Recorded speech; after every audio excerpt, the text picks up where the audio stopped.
আসসালামু আলাইকুম রহমতুল্লাহি ওয়াবারাকাতুহ। আল্লাহ সুবহানাহু ওয়া তাআলার দরবারে কোটি কোটি শুকরিয়া যে মহান রব্বুল আলামিন আমাদেরকে দীর্ঘ প্রায় ১.৫ বছর পরে বারিধারা ডিওএইচএস কনভেনশন সেন্টারে আবার পুনরায় আমাদেরকে আজকে দ্বীনি মাজলিসে দ্বীনি মাহফিলে আল্লাহ রব্বুল আলামিন আমাদেরকে একত্রিত হওয়ার তৌফিক দিয়েছেন। এজন্য শুকরিয়াতান আল্লাহ পাকের শুকর আদায় করি, সকলে বলি আলহামদুলিল্লাহ। সম্মানিত ভাই ও বোনেরা, আমরা ইতিপূর্বে এই কনভেনশন সেন্টারে আমরা আকীদা বিশুদ্ধ করার জন্য আমরা যেই বিষয়গুলো খুবই গুরুত্বপূর্ণ, আমরা সেখানে বলছিলাম যে আকীদা বিশুদ্ধকরণের জন্য অনেকগুলো বিষয় করণীয়। তন্মধ্য থেকে আমরা 12টি গুরুত্বপূর্ণ বিষয় আলোচনা করেছি এবং অল্প সময়ে এক প্রোগ্রামে আমরা দুটা করে 6টি মাহফিলে আমরা মোট 12টি বিষয় আমরা আলোচনা করেছি। তো আলহামদুলিল্লাহ, এই 12টি বিষয় সারা পৃথিবীতে আমাদের অসংখ্য ভাই বোন আপনার এখানকার এই আলোচনার ভিডিওগুলো দেখেছেন, শুনেছেন এবং অসংখ্য ভাই বোন আলহামদুলিল্লাহ উপকৃত হয়েছেন। কেউ কেউ বিভিন্ন সময়ে অপপ্রচার করে থাকেন যে সহি আকীদা কিছুই না, সহি আকীদা নামে কিছু নাই, সহি আকীদা একটা দল বা একটা গোষ্ঠী, এরকম বিভিন্ন ধরনের অপপ্রচার চালানো হয়। তা আমরা সেই আলোচনাগুলোতে আমরা স্পষ্ট করেছিলাম যে সহি আকীদা মানে আমাদের আকীদাকে, আমাদের বিশ্বাসকে বিশুদ্ধ করা, এবং বিশুদ্ধ করতে হলে কি কি জিনিস জানতে হবে, কোন কোন বিষয়গুলোর জ্ঞান থাকতে হবে, এবং এই বিষয়গুলোর জ্ঞান থাকলেই তার আকীদা বিশুদ্ধ হয়েছে মনে করতে হবে। এই বিষয়গুলোর জ্ঞান না থাকলে তার আকীদা বিশুদ্ধ হয় নাই। কেউ কেউ মনে করেন, মনে হয় সুনির্দিষ্ট কিছু আমল করলে তিনি সহি আকীদার ভাই। সুনির্দিষ্ট আমল বলতে রাফল ইয়াদাইন করলে, আমিন সশব্দে বললে, বুকে হাত বাঁধলে উনার মনে হয় সহি আকীদা। আসলে এটা সহি আকীদার মানদণ্ড না, এগুলো সহি আকীদার চেনার বা বোঝার উপায় নয়। কারণ সহি আকীদা বলতে আমরা বুঝাই আহলুস সুন্নাহ ওয়াল জামাতের আকীদাকে, মানে একমাত্র পৃথিবীতে বিশুদ্ধ আকীদা, সহি আকীদা মানে আকীদায়ে আহলুস সুন্নাহ ওয়াল জামাআহ, অর্থাৎ নবী সাল্লাল্লাহু আলাইহি ওয়াসাল্লাম এবং সাহাবায়ে কেরাম রাদওয়ানুল্লাহি তাআলা আলাইহিম আজমাইন তারা যে আকীদা বিশ্বাস পোষণ করতেন ওইটাই সহি আকীদা, ওইটাই আহলুস সুন্নাহ ওয়াল জামাতের আকীদা। বাতিল আকীদা, বিভ্রান্ত আকীদা, দলালা আকীদা বা বাতিল আকীদা বলতে আমরা যাদেরকে বুঝাই তাদের মধ্যে অন্যতম হলো খারেজির বহু বচন হলো খাওয়ারেজ। খারেজিরাই হলো প্রথম এই উম্মার মধ্যে বিভ্রান্ত সম্প্রদায়, বাতিল সম্প্রদায়, যাদের আকীদা বিচ্যুত হয়ে গেছে। এই খারেজিরা এত আমল করত, তাদের আমল দেখলে অন্যদের কাছে মনে হতো যে তাদের আমল কিছুই না। এরকম আমলদার, তাহাজ্জুদ গুজার, মানে খুবই আমলের ব্যাপারে একনিষ্ঠ ছিল এই খাওয়ারেজেরা। আলী রাদিয়াল্লাহু তাআলা আনহুর বিরুদ্ধে তারা যুদ্ধ করতে আসছে খারেজিরা। তখন একজন সাহাবী এসে আলী রাদিয়াল্লাহু তাআলা আনহুকে জিজ্ঞাসা করলেন যে আমরা কি এই খারেজিদেরকে কাফের বলতে পারি? আমরা কি খারেজিদেরকে কাফের বলবো? তখন আলী রাদিয়াল্লাহু তাআলা আনহু বললেন যে মানুষগুলো তাদের ঈমান রক্ষা করার জন্য, ঈমান বাঁচানোর জন্য আমার বিরুদ্ধে জিহাদ করতে আসছে, সেই মানুষগুলোকে আমরা কিভাবে কাফের বলবো? মানে খারেজিরা আমাদের বিরুদ্ধে যুদ্ধ করতে আসছে কিন্তু তাদের ঈমান বাঁচানোর জন্য। তারা প্রথমে ফতোয়া দিয়েছে যে আলী রাদিয়াল্লাহু তাআলা আনহু কাফের হয়ে গেছে। নাউযুবিল্লাহ। খালি কাফের হয় না, আলী রাদিয়াল্লাহু তাআলা আনহু মুরতাদ হয়ে গেছে এবং অসংখ্য মানুষকে আলী রাদিয়াল্লাহু তাআলা আনহু গোমরাহ করতেছে। মুআবিয়া রাদিয়াল্লাহু তাআলা আনহু কাফের হয়ে গেছে। কারণ কি? আল্লাহ পাক কোরআনে কারিমে বলছেন, ইনিল হুকমু ইল্লা লিল্লাহ, আল্লাহ ছাড়া হুকুম দেওয়ার, নির্দেশ দেওয়ার আর কারো অধিকার নাই। কিন্তু মুআবিয়া রাদিয়াল্লাহু তাআলা আনহু আর আলী রাদিয়াল্লাহু তাআলা আনহু একটা সমঝোতা করে নিছেন যে একটা সালিশের মাধ্যমে তারা বিষয়গুলো ফয়সালা করবেন। তা আল্লাহর হুকুম বাদ দিয়ে সালিশ কিসের? সালিশ মানে তো মানুষের হুকুম মেনে নেওয়া। মানে আমরা সালিশে যেটা সিদ্ধান্ত হয় ওটা মেনে নিব। তো সালিশ করবে কারা? সালিশ করবে তো কিছু মানুষ। তো তাহলে আল্লাহর হুকুম বাদ দিয়ে মানুষের হুকুম মেনে নেওয়া হচ্ছে, তাহলে তারা মুসলমান হয় কেমনে? এই কারণে তারা আলী রাদিয়াল্লাহু তাআলা আনহুকে কাফের বানাইছে, মুআবিয়া রাদিয়াল্লাহু তাআলা আনহুকে কাফের বানাইছে, অসংখ্য বড় বড় সাহাবীকে কাফের বানাইছে এবং কাফের বানাই তার বিরুদ্ধে যুদ্ধ করতে আসছে। কিন্তু আলী রাদিয়াল্লাহু তাআলা আনহু তাদেরকে কাফের বলতে সাহস করেন নাই, যে তারা ঈমান বাঁচানোর জন্য আমার বিরুদ্ধে জিহাদ করতে আসছে, ঈমান রক্ষা করার জন্য। তারা কাফের হয় কেমন করে? পরে জিজ্ঞাসা করা হলো, তাহলে কি তারা মুনাফেক? আলী রাদিয়াল্লাহু তাআলা আনহু বললেন যে মুনাফেকদের বৈশিষ্ট্য হলো লা ইয়াযকুরুনাল্লাহা ইল্লা কলিলা, মুনাফেকেরা খুব কম আল্লাহর জিকির করে। মানে মুনাফেকেরা আল্লাহর জিকির বেশি করে না, খুব সামান্য আল্লাহর জিকির করে, এটা মুনাফেকের বৈশিষ্ট্য। তো যে খারেজিরা আমার বিরুদ্ধে যুদ্ধ করতে আসছে তারা কিন্তু সারাক্ষণ আল্লাহর জিকির করে। তো ওই মানুষগুলাকে আমি কিভাবে মুনাফেক বলতে পারি? আলী রাদিয়াল্লাহু তাআলা আনহু তাদেরকে কাফেরও বলেন নাই, মুনাফেকও বলেন নাই।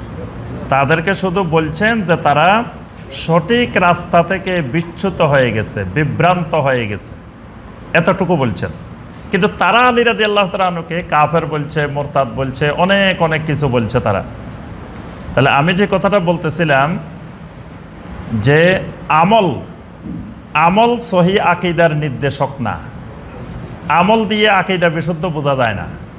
খারেজিদের আমল চমৎকার আমল, কিন্তু এই আমল তাদের বিশুদ্ধ আকীদার প্রমাণ বহন করে নাই। তাদের আকীদা মারাত্মক খারাপ, কিন্তু আমল খুব সুন্দর ছিল। তো এই জন্য নির্দিষ্ট কিছু আমল করার নাম সহি আকীদা না। সহি আকীদা মানে আমাদের অন্তরে, কালবের মধ্যে, আমাদের ভিতরে যে সমস্ত বাতিল চিন্তা, বিশ্বাস, যেগুলো বিভিন্ন ফিলোসফি, দর্শন, মতবাদ থেকে এসে ঢুকেছে, এগুলোকে পরিষ্কার করে আহলুস সুন্নাহ ওয়াল জামাতের আকীদার দিকে ফিরে যাওয়ার নাম সহি আকীদা, বিশুদ্ধ আকীদা। এই জন্য আমরা এখানে এই 12টি বিষয় আমরা তুলে ধরেছিলাম। আলহামদুলিল্লাহ এই 12টি বিষয় অনেক ভাই বোন উপকৃত হয়েছেন। আজকে আমরা যে বিষয়টি আলোচনা করব এটিও খুবই গুরুত্বপূর্ণ একটি বিষয়, কিন্তু বিষয়টা একটু কঠিন, কারণ এই বিষয়গুলো সচরাচর আমাদের সমাজে আলোচনা হয় না। আলোচনা না হওয়ার যুক্তি হলো যে সাধারণ মানুষের সামনে আকীদা আলোচনা করার দরকার নাই, সাধারণ মানুষ আকীদা বুঝবে না। সাধারণ মানুষকে আমলের প্রতি উদ্বুদ্ধ করতে হবে। সাধারণ মানুষকে খালি নামাজের প্রতি, সিয়ামের প্রতি, হজ্জের প্রতি, যাকাতের প্রতি, স্বামী স্ত্রীর অধিকার, তারপরে মা বাবার অধিকার, সন্তান সন্ততির অধিকার, সুদ, ঘুষ, জেনা, ব্যভিচার, এই সমস্ত বিষয়, তারপরে দিন কায়েম, এই বিষয়গুলোর প্রতি উদ্বুদ্ধ করতে হবে। তারা আবার আকীদা কি বুঝবে, আকীদার দরকার কি?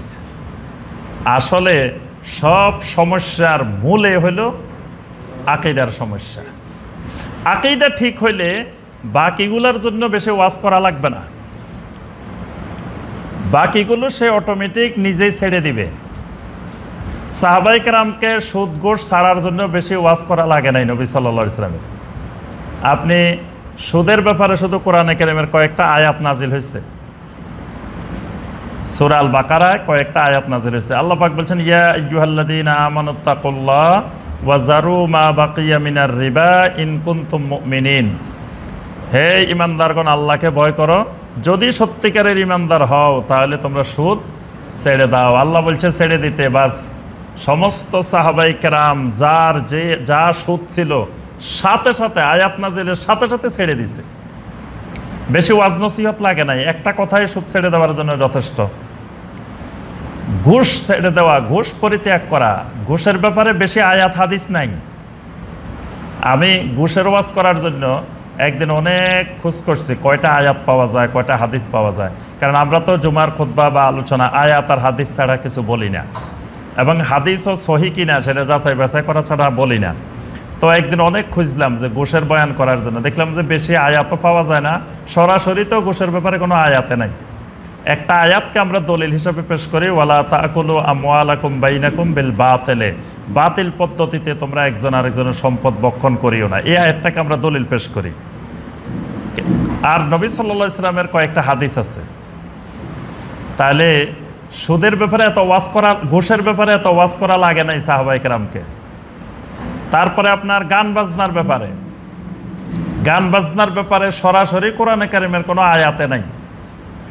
যে আয়াতগুলো আছে এগুলো আমরা মানে গান বাজনার ব্যাপারে নাজিল হয়েছে বা এগুলার গান বাজনার সাথে সম্পৃক্ত এইরকম আয়াত বা সাহাবাই কেরাম তাফসির করেছেন এইগুলো গানের ব্যাপারে, গান বাজনার ব্যাপারে, এরকম আয়াত পাওয়া যায়। সূরা লোকমানের 6 নম্বর আয়াত। এটাকে অনেকেই স্বীকার করে নাই যে এটা গান বাজনা নিষিদ্ধের আয়াত, এজন্য অনেকে গান বাজনাকে বৈধ মনে করে। তারপরে আপনার নবী সাল্লাল্লাহু আলাইহি ওয়াসাল্লামের কিছু হাদিস আছে শুধু গান বাজনা নিষিদ্ধের ব্যাপারে। তা আমি যে কথাটা বোঝাতে চেয়েছি সেটি হলো সাহাবাই কেরামের পিছনে নবী সাল্লাল্লাহু আলাইহি ওয়াসাল্লাম সুদীর্ঘ 10 বছর পর্যন্ত শুধু একটি মেহনত, একটি দাওয়াত দিয়েছেন, সেটি হলো লা ইলাহা ইল্লাল্লাহর দাওয়াত, শুধু তাওহীদের দাওয়াত, শুধু আকীদা বিশুদ্ধকরণের দাওয়াত। শিরিক থেকে, জাহেলিয়াত থেকে, কুফর থেকে ইসলামের দিকে ফিরে এসে ইসলামের বিশুদ্ধ আকীদা তাদের ভিতরে ঢুকানোর জন্য নবী সাল্লাল্লাহু আলাইহি সাল্লাম কাজ করেছেন। আকীদা বিশুদ্ধ হয়ে যাওয়ার পরে যেই হুকুম, যেই আয়াত, যেই বিধান নাজিল হয়েছে সাথে সাথে তারা মেনে নিছে। তাদের মেনে নিতে 1 সেকেন্ড দেরি হয় নাই। হুকুম নাজিল হওয়ার সাথে সাথে রাত্রে আয়াত নাজিল হয়েছে, সকাল পর্যন্ত তারা অপেক্ষা করেন নাই। আয়াত নাজিল হয়েছে, আমলে দেরি নেই। এজন্য ওই মানুষটাকে আগে আমল করার জন্য, আমল গ্রহণ করার জন্য আগে রেডি করতে হয়। ওই রেডি করাটা করতে হয় আকীদা বিশুদ্ধকরণের মাধ্যমে। তাহলে আজকে যারা নামাজ পড়ে না, আমাদের সমাজে দেখবেন লক্ষ লক্ষ ভাই বোন আছেন 5 ওয়াক্ত নামাজ পড়েন না। তাহলে তাদের সমস্যাটা কোথায়? নামাজ পড়ে না কেন? সমস্যা হলো তাদের আকীদা বিশুদ্ধ না, আকীদায় গন্ডগোল। যারা সুদ খায়, সুদের সাথে যাদের সম্পৃক্ততা, তাদের আকীদা বিশুদ্ধ না। যারা আল্লাহ সুবহানাহু ওয়া তাআলার দ্বীনকে প্রতিষ্ঠিত করা, কায়েম করা বা এজহার করা এটা চায় না, তাদের সমস্যা কোথায়? আকীদা সমস্যা। তারা বিশ্বাসে গন্ডগোল, তাদের আকীদায় গন্ডগোল। যারা জানা বেবিচার করে, নবী সাল্লাল্লাহু আলাইহি ওয়াসাল্লাম বলেছেন লা ইয়াজনি জানি হিনা ইয়াজনি ওয়া হুয়া মুমিন, কোন জানা বেবিচারকারী ততক্ষণ জানা করে না যখন সে ঈমানদার থাকে। ঈমান যদি তার বিশুদ্ধ থাকে সে জানা করতে পারে না। তারপরে নবী সাল্লাল্লাহু আলাইহি ওয়াসাল্লাম বলছেন চোর কখনো ঈমানদার অবস্থায় চুরি করে না, মদ পানকারী কখনো ঈমান অবস্থায় মদ পান করে না। তাহলে যে মদ পান করে তার ঈমানে সমস্যা আছে, যে চুরি করে তার ঈমানে সমস্যা আছে। অর্থাৎ জ্বর যেমন আমাদের শরীরে জ্বর উঠলে এই জ্বরটা মূলত মূল রোগ না, এটার পিছনে আরেকটা রোগ কাজ করতেছে। ওই জ্বরটা হলো মূল রোগের বহিঃপ্রকাশ ঘটাচ্ছে, একটা লক্ষণ দেখা যাচ্ছে। আপনার করোনা হয়েছে, প্রথমে জ্বর দেখা দিছে, তারপরে আপনার টাইফয়েড হয়েছে বা আরও অন্যান্য রোগ ব্যাধি হয়েছে, কিন্তু প্রথমে এটার বহিঃপ্রকাশ ঘটে, একটা জ্বর দেখা দেয়। এখন বিশেষজ্ঞ ডাক্তারের কাছে গেলে বিশেষজ্ঞ ডাক্তার জ্বরকে মূল রোগ মনে করেন না। তিনি অনেক পরীক্ষা নিরীক্ষা করে চেষ্টা করেন তার ভিতরে কোনো জায়গায় ইনফেকশন আছে কিনা, ভিতরে কোনো সমস্যা আছে কিনা, অন্য কোনো রোগ হয়েছে কিনা। ওই রোগের কারণে হচ্ছে আমাদের যত রকমের সমস্যা আমরা মুসলিমদের মধ্যে দেখি, এটার মূল কারণ হলো আমাদের আকীদার বিশুদ্ধতা নাই, আমাদের ঈমানের বিশুদ্ধতা নাই, ঈমানের গভীরতা নাই, ঈমানটা গলার উপরে আছে, গলা কাল পর্যন্ত পৌঁছে নেই। এজন্য আকীদা বিশুদ্ধ হইলে, আকীদার চিকিৎসা হইলে বাকি বিষয়গুলো সহজে চলে আসবে ইনশাআল্লাহ। এজন্যই আমরা আজকের বিষয়ও আকীদার বিষয়। আজকের বিষয়টা হলো বিশুদ্ধ আকীদার সাথে, আহলুস সুন্নাহ ওয়াল জামাতের আকীদার সাথে পরবর্তীতে যে সমস্ত বাতিল আকীদা, বাতিল ফেরকা পৃথিবীতে আবিষ্কৃত হয়েছে, পৃথিবীর মানুষেরা তৈরি করেছে, সেগুলোর সাথে আহলুস সুন্নাহ ওয়াল জামাতের আকীদার মৌলিক পার্থক্যগুলো কোথায়। এই মৌলিক পার্থক্যগুলো জানা থাকলে, আপনার একটা বিষয় জানা থাকলে 100 বিষয় আপনি সমাধান করে ফেলতে পারবেন। আমাদের মধ্যে অনেকেই প্রশ্ন করেন, অনেকের মনে প্রশ্ন যে ভাই আমাদের সবার কোরআন এক, আল্লাহ এক, রাসূল এক, সব এক, কিন্তু আমাদের মধ্যে এত দল, এত ফেরকা, এত গ্রুপ কেন? এই কেনর উত্তর হলো যে আমাদের সবার আকীদা এক না। আমাদের সবার যত গ্রুপ আছে, যত ফেরকা আছে, সবার ভিন্ন ভিন্ন আকীদা আছে। আকীদার কারণে, আকীদার ভিন্নতার কারণে এই ভিন্ন ভিন্ন গ্রুপ, ভিন্ন ভিন্ন ফেরকা, ভিন্ন ভিন্ন দল। একজনের আকীদার সাথে একজনের মিল নেই। যেই জায়গায় আকীদার সাথে মিল আছে সেই জায়গায় দল, গ্রুপ এরকম নাই। আপনি আরব দুনিয়াগুলো তো দেখেন, আরব দুনিয়াতে ধরেন সৌদি আরব দেখেন, বা কাতার দেখেন, বা কুয়েত দেখেন, বা এরকম যে কোনো একটা দেশ দেখেন, ওই দেশেও হাজার হাজার আলেম ওলামা আছে, মুসলিম আছে, আছে না? কিন্তু আপনি খবর নিয়ে দেখেন এদের মধ্যে কয়টা গ্রুপ আছে, এদের মধ্যে এরা অমুক, এরা তমুক, এরা এই, এরকম কোনো পরিচয় আছে কিনা? দেখবেন যে খুঁজে দেখলে নাই। কারণ কি? তাদের সবার আকীদা এক। আকীদা এক হওয়ার কারণে তাদের আমলের ক্ষেত্রে কিছু ভিন্নতা থাকলেও ওইটা সমস্যা সৃষ্টি করে না। আকীদা এক হওয়ার কারণে আমল ভিন্ন হইলেও সমস্যা সৃষ্টি করে না। আকীদা এক না হইলে আমল একই হলেও সমস্যা তৈরি করে। মানে আকীদা যদি এক না হয়, আমল এক, কিন্তু আকীদা এক না, দেখবেন যে এক হওয়া যাবে না। যেমন ধরেন আমাদের দেশে যতগুলো দল ফেরকা আছে ইসলামের মধ্যে, সবাই কিন্তু এক মাযহাবের অনুসারী। ফিকহি ব্যাপারে হানাফি মাযহাবের অনুসারী, সবাই আমলের ব্যাপারে কিন্তু এক। সবার বক্তব্য যে নাভির নিচে হাত বাঁধা লাগবে, উপরে বাঁধাই যাবে না। সবার বক্তব্য রাফুল ইয়াদান কোনো অবস্থায় করা যাবেই না। সবাই হানাফি মাযহাবকে শক্ত করে, মজবুত করে ধারণ করে আছেন, কিন্তু তারা আবার একজন আরেকজনকে কাফের বলেন। দেখবেন যে দেওবন্দি ওলামায়ে কেরাম বেরলভীদেরকে তারা মুসলিম মনে করেন না, বিভিন্ন ভাষায় বলেন। আবার বেরলভী ওলামায়ে কেরাম দেওবন্দি ওলামায়ে কেরামদেরকে এবং দেওবন্দি আকীদার অনুসারীদেরকে মুসলিম মনে করেন না, কিন্তু দুইজনেই হানাফি। হানাফিয়াতের ব্যাপারে কট্টর, যে হানাফিয়াত যে কোনো অবস্থায় হানাফিয়াতকে মজবুতভাবে বাংলাদেশে ধরে রাখতে হবে, এই ব্যাপারে দুইজনেই একমত। কিন্তু আবার একজন আরেকজনকে কাফের বলেন কেন? তাদের আমল এক, কিন্তু আকীদার ক্ষেত্রে পার্থক্য আছে, আকীদা এক না। আকীদার পার্থক্যের কারণে তারা আমল এক হওয়ার পরেও এক হইতে পারে নাই, একজন আরেকজনকে মুসলিম ভাই মনে করতে পারে নাই। আবার আকীদা এক হওয়ার পরে, আমল ভিন্ন হওয়ার পরেও একজন আরেকজনকে ভাই মনে করতে পারে, মুসলিম ভাই ভাই হইতে পারে। যেমন দেখবেন আপনার রুকু থেকে দাঁড়ানোর পরে সামি আল্লাহু লিমান হামিদা রব্বানা লাকাল হামদ বলার পরে আমরা কি হাত ছেড়ে দিই না বেঁধে রাখি? জি, ছেড়ে দিই না। আপনি সৌদি আরবে বা আরব বিশ্বে যায় দেখবেন যে একই মসজিদের মুসল্লি কেউ হাত বেঁধে রেখেছে, কেউ হাত ছেড়ে দিয়েছে। আমল কিন্তু ভিন্নতা দেখা দিছে, কিন্তু এটা নিয়ে কোনোদিন ঝগড়া হয় নাই তাদের মধ্যে। আজ পর্যন্ত শোনা যায় নাই যে কুয়েতে বা কাতারে একটা বিশাল বাহাস হয়েছে যে রুকুর পরে হাত ছেড়ে দিবে না হাত বেঁধে রাখবে।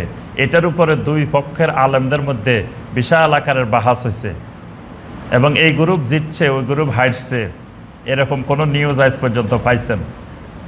তাহলে আমলের ভিন্নতার কারণে তাদের মধ্যে কিন্তু কোনো দলাদলি বা একজন আরেকজনকে মুসলিম অমুসলিম, কাফের, মোরতাদ এগুলা বলে নাই। কারণ কি? তাদের আকীদার ভিন্নতা নাই, আকীদার এক। তো এই জন্য মৌলিক কথা যেটা, সেটা হলো আমাদের যত রকমের ইখতিলাফ, যত রকমের দলাদলি গ্রুপিং, এটার মূলে কিন্তু আকীদা। এই জন্য আকীদা যদি সবাই এক হইতো তাহলে এত দলাদলি গ্রুপিং সৃষ্টি হইতো না। হয়তো সাময়িক কিছু আপনার মতভেদ হইতো, কিন্তু একজন আরেকজনকে কাফের, গোমরা, ফাসেক এই জাতীয় উপাধিতে ভূষিত করতো না। মানুষে মানুষে স্বাভাবিকভাবে বিভিন্ন সময় বিভিন্ন কারণে বিভিন্ন দ্বিমত হবে, হইতেই পারে, কিন্তু হওয়ার কারণে এইভাবে একজন আরেকজনকে ইসলাম থেকে খারিজ করে দিত না। এই মূল কারণ হলো আমাদের আকীদার ব্যাপারে সমস্যা। এখন আসেন যে আকীদার ব্যাপারে আসলে কোন কোন আকীদাগুলো আমাদের মধ্যে এই সমস্যাগুলো তৈরি করে, এই মূল পয়েন্ট জানা থাকলে আপনার অনেক কিছু বুঝতে একবারে সহজ হয়ে যাবে। আপনার আলেম ওলামার কাছে যাই বোঝা লাগবে না, আপনি নিজেই বুঝতে পারবেন যে এই জায়গায় এত মত কেন, বা এর মধ্যে বিশুদ্ধ মত কোনটা, এটা আপনি নিজেই বের করতে পারবেন। এইরকম আমরা 20টি পয়েন্ট আলোচনা করবো আজকে সংক্ষেপে, অল্প সময়ে 20টা মৌলিক পয়েন্ট। বিস্তারিত আলোচনা করবো না আমরা, এর আগের আলোচনাগুলোতে কিন্তু মূল অংশগুলো, মূল কথাগুলো বলছি। আজকেও আমরা যেহেতু আলহামদুলিল্লাহ এই মাজলিসে আলহামদুলিল্লাহ সবচেয়ে শিক্ষিত, তারপরে উচ্চ পর্যায়ের আমাদের বিভিন্ন ভাইয়েরাও অংশগ্রহণ করেন, এখানে বিস্তারিত ব্যাখ্যার দরকার নাই, একটু ইশারা দিলেই, একটু আলোচনা করলেই আলহামদুলিল্লাহ সবাই বুঝে যাবেন ইনশাআল্লাহ। প্রথমে আসি যে আহলুস সুন্নাহ ওয়াল জামাত বা বিশুদ্ধ আকীদার প্রয়োজন কেন। একটা হাদিস বলবো শুধু এই ব্যাপারে। আব্দুল্লাহ বিন আমর রাদিয়াল্লাহু তাআলা আনহু বলেন, রাসূলুল্লাহ সাল্লাল্লাহু আলাইহি ওয়াসাল্লাম বলছেন, ইন্না বানি ইসরাঈল তাফাররাকাত আলা সানতাইন ওয়া সাবঈনা মিল্লাহ, যে বানি ইসরাঈল 72টা দলে বিভক্ত হয়েছিল। ওয়া তাফতারিকু উম্মতি আলা সালাসি ওয়া সাবঈনা মিল্লাহ, আমার উম্মত 73টা দলে বিভক্ত হবে। এখানে 73 মানে গোনা 73 না, মানে ইসরায়েলের চাইতেও আমার উম্মতের মধ্যে বিভক্তিটা, ফেরকাটা আরও বেশি হবে। এই ফেরকাটা ফিকহি ফেরকা না, আমলি ফেরকা না, এই ফেরকাটা আকীদার ফেরকা। মানে অনেকে মনে করে যে এই ফেরকা মানে এই যে আমলের ভিন্নতা, আমলের ভিন্নতা বোঝানো হয় নাই, বোঝানো হয়েছে আকীদার ভিন্নতা, বিশ্বাসের ভিন্নতা। এইরকম 73 বলে নবী সাল্লাল্লাহু আলাইহি ওয়াসাল্লাম অসংখ্য, মানে বানি ইসরায়েলের থেকেও আরও বেশি এরকম ইখতিলাফ, ইফতিরাক আমার উম্মতের মধ্যে দেখা দিবে। কুল্লুহুম ফিন্নার, এই ফেরকাগুলো সব জাহান্নামে যাবে, নাউযুবিল্লাহ। ইল্লা মিল্লাত ওয়াহিদা, শুধুমাত্র একটি দল, একটি ফেরকা ছাড়া। তাহলে বোঝা গেল যে এই ফেরকা সম্পর্কে জ্ঞান রাখা, বোঝা জান্নাত জাহান্নামের সাথে সম্পর্ক, এটা হালকা বিষয় না। যেহেতু নবী সাল্লাল্লাহু আলাইহি ওয়াসাল্লাম স্পষ্ট জাহান্নামের ঘোষণা দিয়েছেন, কুল্লুহুম ফিন্নার, সবাই জাহান্নামে যাবে, ইল্লা মিল্লাত ওয়াহিদা, এক মিল্লাত ছাড়া। সাহাবায়ে কেরাম তখন জানতে চাইলেন ওই মিল্লাতটা কারা। তখন নবী সাল্লাল্লাহু আলাইহি ওয়াসাল্লাম বললেন, মা আনা আলাইহি ওয়া আসহাবি, আমি এবং আমার সাহাবীরা যেই আকীদার উপরে, যেই মিল্লাতের উপরে আসি, এটার উপরে যারা থাকবে তারাই হলো ওই নাজাত প্রাপ্ত সেই ফেরকাটা। আর এখান থেকে যারা বিচ্যুত হয়ে যাবে তারা হলো ওই কুল্লুহুম ফিন্নারের অন্তর্ভুক্ত। তাহলে আমাদেরকে বুঝতে হবে যে নবী সাল্লাল্লাহু আলাইহি ওয়াসাল্লাম এবং সাহাবায়ে কেরাম তারা কোন আকীদার উপরে ছিলেন, এবং পরবর্তীতে কোন আকীদাগুলো নতুন নতুন আবিষ্কার হয়েছে, কেন আবিষ্কার হয়েছে। তো এটা অনেক দীর্ঘ আলোচনার বিষয়, আমরা সংক্ষেপে একটু আলোচনা করলে, 20টা পয়েন্ট আলোচনা করলে আমরা বুঝতে পারবো ইনশাআল্লাহ। নবী সাল্লাল্লাহু আলাইহি সাল্লাম যতদিন ছিলেন ততদিন পৃথিবীতে একটাই আকীদা ছিল, নবী সাল্লাল্লাহু আলাইহি সাল্লামের আকীদাটাই একমাত্র আকীদা। এর সাথে দ্বিমত করার, ইখতিলাফ করার, ইফতিরাক করার কোনো ঘটনা সংঘটিত হয় নাই। তবে নবী সাল্লাল্লাহু আলাইহি সাল্লাম ইঙ্গিত পেয়েছিলেন। নবী সাল্লাল্লাহু আলাইহি সাল্লাম গনিমতের মাল বন্টন করলেন, করার পরে একজন আসি বলতেছে, আপনি যে গনিমতের মাল বন্টন করছেন আপনি ইনসাফ করেন নাই। নবী সাল্লাল্লাহু আলাইহি সাল্লামকে বলতেছে যে আপনি ইনসাফ করেন নাই। নবী সাল্লাল্লাহু আলাইহি সাল্লাম বললেন, আমি যদি ইনসাফ না করি তো জমিনে আর ইনসাফ করবে কে?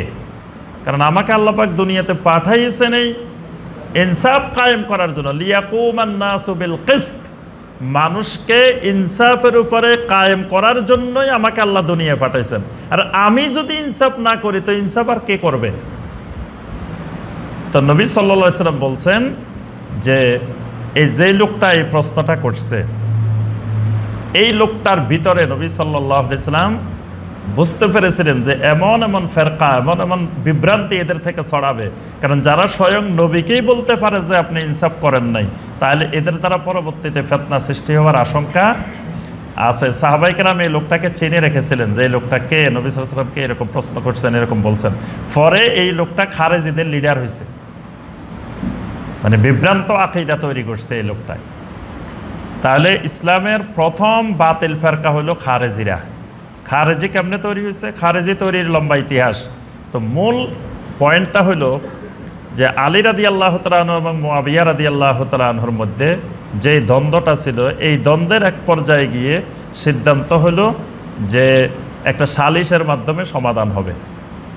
এই সালিশের সমাধানটাকে কিছু যুবক মেনে নিতে পারে না। এরা আলী রাদিয়াল্লাহু তাআলা আনহুর পক্ষের মানুষ, কিন্তু এরা বললেন না, আল্লাহ বলছেন ইনিল হুকমু ইল্লা লিল্লাহ, আল্লাহ ছাড়া কারো হুকুম চলবে না। তো এখানে বান্দা আবার সালিশ করবে কেন? বান্দার কোনো হুকুম, বান্দার সিদ্ধান্ত কার্যকর হবে না। মানে কোরআনে কারিমের আয়াতকে নিজেদের মতো ব্যাখ্যা করে, নিজেদের মতো বুঝে ওই আয়াত দিয়ে সাহাবায়ে কেরামকে, আলী রাদিয়াল্লাহু তাআলা আনহুকে তাকফির করে দিছে, কাফের বানাই দিছে। মুআবিয়া রাদিয়াল্লাহু তাআলা আনহুকে কাফের বানাই দিছে। বানাই দিয়ে এরা নিজেদেরকে নিজেরাই পরিচয় দিছে যে তারা খারেজি। কারণ তারা যে আল্লাহর রাস্তায়, আল্লাহর দ্বীনের জন্য বের হয়েছে। তারা খারেজি মানে যে বের হয়েছে। তো কিসের জন্য বের হয়েছে? তারা আল্লাহর দ্বীনের জন্য বের হয়েছে, এই জন্য তারা নিজেদেরকে নাম রেখেছে খারেজি। তারপরে প্রথম দিকের ফেরকা হলো শিয়া। শিয়ারা বিভ্রান্ত হয়েছে, ফেরকা সৃষ্টি করেছে ইমামত নিয়ে। ইমামত, শিয়াদের কাছে ইমামতটা সবচাইতে গুরুত্বপূর্ণ। ইমামত মানে মসজিদের ইমামতি না, এই ইমামত মানে পুরা উম্মার ইমামত, রাষ্ট্রীয় ইমামত, রাষ্ট্রীয় নেতৃত্ব।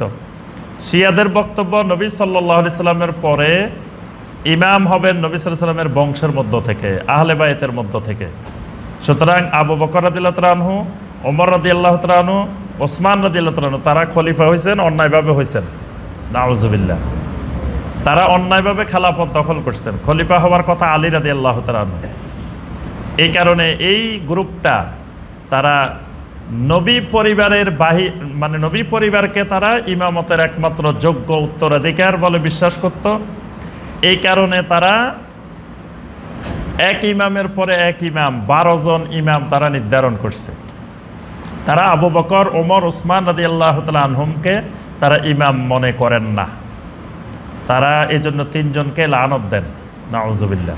তারা প্রথম ইমাম বানিয়েছে আলী রাদিয়াল্লাহু তাআলা আনহুকে, দ্বিতীয় ইমাম হাসান রাদিয়াল্লাহু তাআলা আনহু, তৃতীয় ইমাম হোসাইন রাদিয়াল্লাহু তাআলা আনহু, তারপরে চতুর্থ ইমাম জাইনুল আবেদিন রাহিমাহুল্লাহ, পঞ্চম ইমাম মুসা কাজিম, জাফর সাদেক। এইভাবে করে করে তারা যুগে যুগে ইমাম বানাইছে, 12 নম্বর পর্যন্ত বানাইছে। 12 নম্বরের পরে 12 নম্বর যিনি, উনি ছোট বয়সেই তিনি গায়েব হয়ে গেছেন, তিনি কোথায় চলে গেছেন। তো তাদের বিশ্বাস 12 নম্বর ইমাম এখনো পৃথিবীতে আছেন, জীবিত আছেন। তিনি কিয়ামতের আগে মাহাদি হয়ে আসবেন।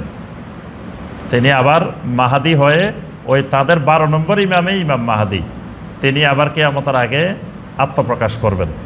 তো এই জন্য আর নতুন ইমাম বানা নাই। 12 নম্বরের পরে আর 13 নম্বর বানানো হয় নাই। 12 নম্বর এখনও আছে, কারণ উনি এখনো পৃথিবীতে আছে, উনার ইমামতিতে এখনো পৃথিবী চলতেছে। তো এই যে ইমামতের বিশ্বাস, এই ইমামতের জন্য তারা অসংখ্য আকীদা তৈরি করছে।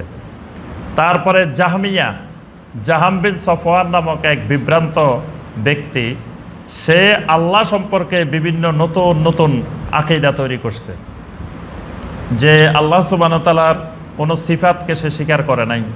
আল্লাহ সুবহানাহু ওয়া তাআলার কোনো সিফাতে ফেলি, মানে আল্লাহ পাক যে আল্লাহর কিছু সিফাত আছে, আল্লাহ কাজের মাধ্যমে আল্লাহর সিফাতগুলো আল্লাহ বর্ণনা করছেন, আর কিছু সিফাত আছে আল্লাহর নিজের সাথে সম্পৃক্ত। এই জাহাম বিন সফওয়ান আল্লাহর নিজের সাথে সম্পৃক্ত বিষয়গুলোকে সে অস্বীকার করছে। আর আল্লাহর সিফাতের সাথে সম্পৃক্তগুলোকে সে স্বীকার করছে। এই মতবাদটা খুবই মারাত্মক মতবাদ। এই মতবাদের নাম জাহামি মতবাদ। আচ্ছা, এই জাহামি মতবাদই প্রথম আবিষ্কার করছে যে আল্লাহ হলেন যে বাতাসের মতো। বাতাস যেমন সব জায়গায় বিরাজমান, আল্লাহও সব জায়গায় বিরাজমান। বাতাসের যেমন সুনির্দিষ্ট কোনো আকার নাই, আল্লাহ সুবহানাহু ওয়া তাআলার এরকম কোনো সুনির্দিষ্ট কোনো আকার নাই। অর্থাৎ আল্লাহকে সর্বত্র বিরাজমান, আল্লাহ নিরাকার, এই ফর্মুলাগুলো থিওরিগুলো জাহাম বিন সফওয়ান প্রথম দিয়েছে।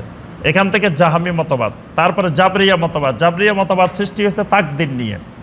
জাবরিয়াদের কথা হলো বান্দার কোনো ক্ষমতায় নেই, বান্দা কিছুই করতে পারে না, তাকদীরে আল্লাহ যা লিখে রেখেছেন তাই হবে, সব আল্লাহই করান। এখান থেকে আবার নতুন নতুন অনেক আকীদার আবিষ্কার হয়েছে। আরেকটা সম্প্রদায় ছিল কাদরিয়া। কাদরিয়াদের কথা হলো না, তাকদীরের কোনো ভূমিকাই নেই, বান্দা যা করে সব বান্দার ক্ষমতা, এখানে আল্লাহর কোনো ক্ষমতা নাই, তাকদীরের কোনো ক্ষমতা নেই, সব বান্দাই যা করে বান্দাই সব। মুতাজিলা।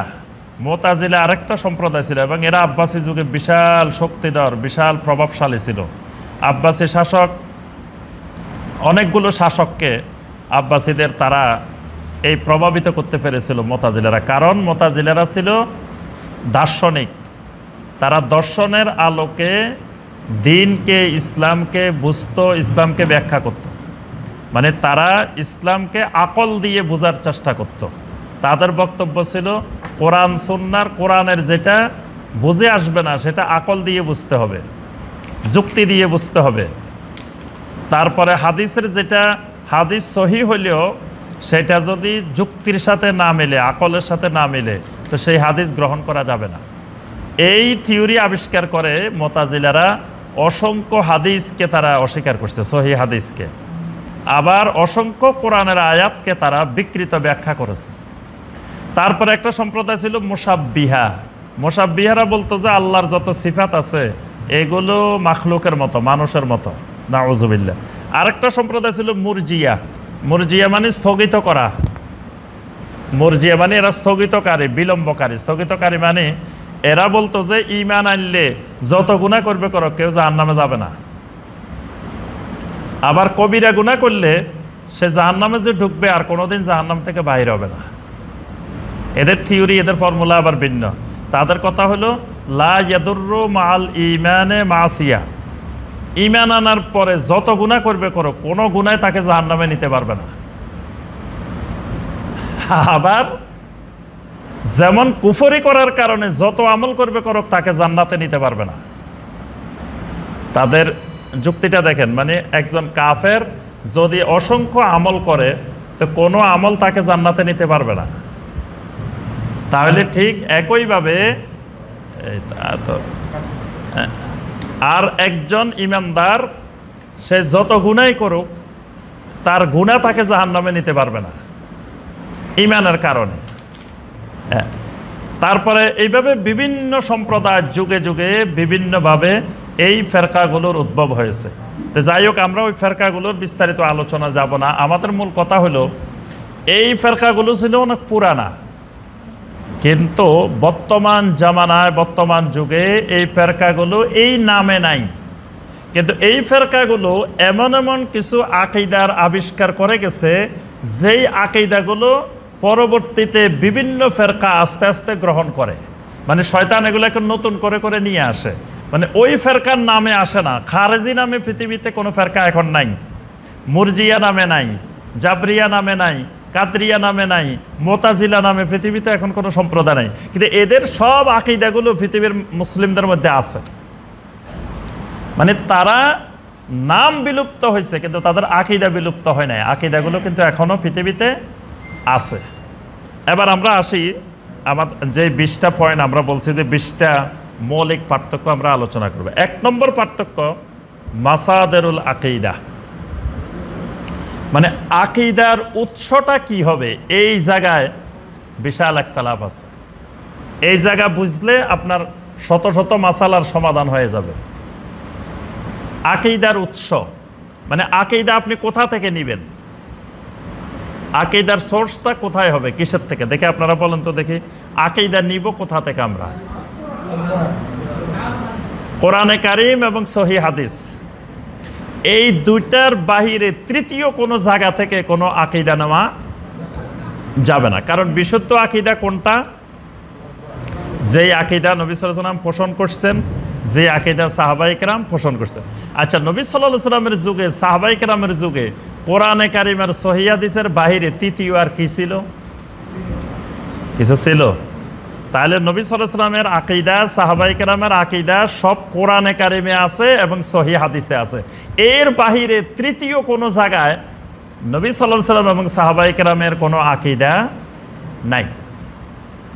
তাহলে আকীদার উৎস হলো যে কোনো আকীদা নিতে হবে হয় কোরআনে কারিম থেকে অথবা নবী সাল্লাল্লাহু আলাইহি ওয়াসাল্লামের সহিহ হাদিস থেকে।